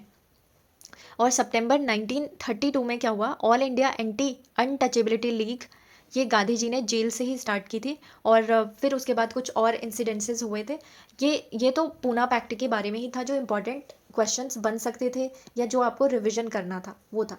अभी थर्ड राउंड टेबल कॉन्फ्रेंस भी देख लेते हैं, क्योंकि बाकी दो भी देख लिए। ये नवंबर से दिसंबर 1932 में हुई थी। आईएनसी ने भी इसमें पार्टिसिपेट नहीं किया था, और गांधी जी ने भी नहीं अटेंड की थी। और डॉक्टर भीमराव अंबेडकर इन्होंने अटेंड की थी। आपको याद रखना है, अंबेडकर जी जो है वो हर राउंड टेबल कॉन्फ्रेंस में प्रेजेंट थे, फर्स्ट सेकंड थर्ड तीनों में। और अगस्त 1933 में क्या हुआ था, गांधी जी जेल से रिहा हो गए थे, और इन्होंने फिर हरिजन कैंपेन स्टार्ट की थी। हरिजन पेपर जो हमने ऊपर पढ़ा वो था। फिर आता है, who among the following was the founder of self respect movement, आत्मसम्मान आंदोलन के संस्थापक कौन थे। ये तो इजी प्रश्न है आपका, पेरियार ई.वी. रामास्वामी नेकर या नायकर। ये थीम रिपीटेड है और स्टेट पीसीएस में इसको बार बार पूछा जाता है। एक तो इनका नाम क्या था, पेरियार भी था, और इन्होंने ये सेल्फ रिस्पेक्ट मूवमेंट 1925 में स्टार्ट किया था। ओके। और ये जो मूवमेंट है ना, उसका एम था कि ऐसी सोसाइटी बन जाए जो कि इक्वालिटी पर और सेल्फ डिग्निटी पर बेस्ड हो, और वो चाहे कोई भी कास्ट हो, रिलीजन हो, जेंडर हो, सबके लिए क्या होना चाहिए, जो भी चीज़ें हैं वो इक्वालिटी पर बेस्ड होनी चाहिए। देन इन्होंने स्ट्रांगली अपोज किया कि जो कास्ट सिस्टम बना हुआ है, ब्राह्मणिकल डोमिनेंस है। पर्टिकुलरली तमिलनाडु में इसने काफ़ी वर्क किया था, जहाँ पर rights of lower caste communities के बारे में बात की थी। पेरियार ने स्ट्रेस किया कि रैशनलिज्म, सेल्फ रिस्पेक्ट और जो सोशल इक्वालिटी है वो सबको मिलनी चाहिए, और यही हमारी सोशल रिफॉर्म मूवमेंट का भी एक पार्ट बनता है। ओके, वुमेन्स राइट पर भी इन्होंने बात की थी। अब ई.वी. रामास्वामी नायकर को लेकर प्रश्न बनते हैं कि ये कहाँ से थे, तमिलनाडु से थे, सोशल रिफॉर्मर थे, इन्हें फादर ऑफ द्रविडियन मूवमेंट भी कहा जाता है, और द्रविडियन आइडेंटिटी एंड कल्चर को इन्होंने काफ़ी बढ़ावा दिया था। इन्होंने इम्पोजिशन ऑफ हिंदी को अपोज किया था उस टाइम पे। अब ये बिल्कुल डिफरेंट मेंस का मुद्दा है। आजकल जो लिंग्विस्टिक कॉन्फ्लिक्ट्स के बारे में हम पढ़ते हैं, कोऑपरेटिव फेडरलिज्म का एक इम्पॉर्टेंट ये पॉइंट है, इसको हम मेंस के पर्सपेक्टिव से अलग से डिस्कस कर लेंगे। बस ये ध्यान रखना है कि अभी सेल्फ रिस्पेक्ट मूवमेंट जो चल रहा है वो आपके डिप्रेस्ड क्लासेस को हक दिलाने के लिए चल रहा है। ओके, उसमें जो तमिल है ना, उनकी लैंग्वेज, वो उसका एक इंपॉर्टेंट पार्ट है, जिसको वो प्राइड और द्रविडियन नेशनलिज्म से जोड़ के देखते हैं। अब अगर ऑब्जेक्टिव्स देखें तो कास्ट डिस्क्रिमिनेशन को कम करना, अनटचेबिलिटी को एलिमिनेट कर देना, ये सब है। और एक डीएमके पार्टी जो आप तमिलनाडु में आज भी देखते हैं, उसका भी राइज आप कहीं ना कहीं इससे इन्फ्लुएंस्ड मान सकते हैं, पॉलिटिकल पार्टी का। और ये इसी का ही ऑफ सूट माना जाता है। इसीलिए जब आप देखते होंगे कभी न्यूज़ में, तो हिंदी को लेकर यूनियन और जो गवर्नमेंट है तमिलनाडु, उनके बीच में ऐसे टसल चलते रहता है। देन वुमेन एम्पावरमेंट, जो भी वेलफेयर वाले प्रोग्राम्स होंगे उस पर इन्होंने बात की थी। अब इसमें ना एक ऑप्शन था ज्योतिबा फूले के बारे में, ऑप्शन में दिए हुए थे, तो वो हमने पढ़े थे। वो सोशल रिफॉर्मर हैं महाराष्ट्र के, और उन्होंने भी लोअर कास्ट और वुमेन के एम्पावरमेंट पे काम किया था। अभी यूपीएससी सीएससी प्रीलिम्स 2019 में ही सेम सेल्फ रिस्पेक्ट मूवमेंट पे प्रश्न पूछा था। थीम रिपीट हुई है, देखिए, सेल्फ रिस्पेक्ट मूवमेंट और ऑर्गेनाइजेशंस यहाँ पर दिए हुए हैं, और लीडर्स से मैच करना है। All India anti untouchability league, Mahatma Gandhi matched हैं, सही मैच्ड हैं बिल्कुल। इनमें से आपको करेक्टली मैच्ड पेयर ही बताने हैं कौन कौन से हैं इन तीनों में से। और ऑल इंडिया किसान सभा, स्वामी सहजानंद सरस्वती, ये भी बिल्कुल ठीक है। और self respect movement, E V. Ramaswamy Naicker, ये अभी हमने देखा। तो हमारे तीनों ऑप्शंस बिल्कुल करेक्ट हैं। अब अगली बार हो सकता है आपसे क्रोनोलॉजी पूछ ली जाए, तो पहले ये वाला मूवमेंट था, उसके बाद अनटचेबिलिटी लीग आई, और उसके बाद ऑल इंडिया किसान सभा आई। इसके बारे में थोड़ा सा नोट देख लेते हैं कि एक पीजेंट मूवमेंट था ऑल इंडिया किसान सभा, जो कि स्वामी सहजानंद सरस्वती ने फाउंड किया था लखनऊ सेशन ऑफ आईएनसी में। INC means Indian National Congress, April 1936 में किया गया था। Okay. Then Periyar E V. Ramaswamy के बारे में कुछ प्रश्न पूछे गए, जैसे महाराष्ट्र सेट में पूछा है 2019 में कि ऑर्गेनाइजेशंस जिनसे एसोसिएटेड थे कौन, पेरियार, तो उनके बारे में बताना है। जैसे जस्टिस पार्टी से ही एसोसिएटेड थे, और जस्टिस पार्टी जो है वो पहले फॉर्म कर ली गई थी। इसे किसने बनाया था वो देखना है आपको। 1916 में इसे सी.एन. मुदालियर ने फाउंड किया था, टी.एम. नायर और पी.टी. चेट्टी, ठीक है, नाम आप देख लीजिए, पी.टी. चेट्टी हैं। इन्होंने इसे फाउंड तो किया था, लेकिन जस्टिस पार्टी के बाद में प्रेसिडेंट कौन बने, पेरियार बने 1944 में। फिर इन्होंने इसे ट्रांसफॉर्म कर दिया था द्रविदर कशागम में। प्रोनाउंसिएशन मेरी गलत हो सकती है ऑफ कोर्स, ये तमिल में लिखा होगा। देन फाउंडेड इन 1944, इसी को ही ट्रांसफॉर्म किया था जब ये प्रेसिडेंट बन गए थे, ओके, तब इसलिए नया इस्टेब्लिशमेंट इसका ईयर ये हो जाएगा। और इन्होंने ही द्रविडियन मूवमेंट इन तमिलनाडु उसकी नींव रखी थी। So that was our whole PYQ analysis of modern history question जो कि आए हुए थे। Okay, we will continue this series. Thank you so much.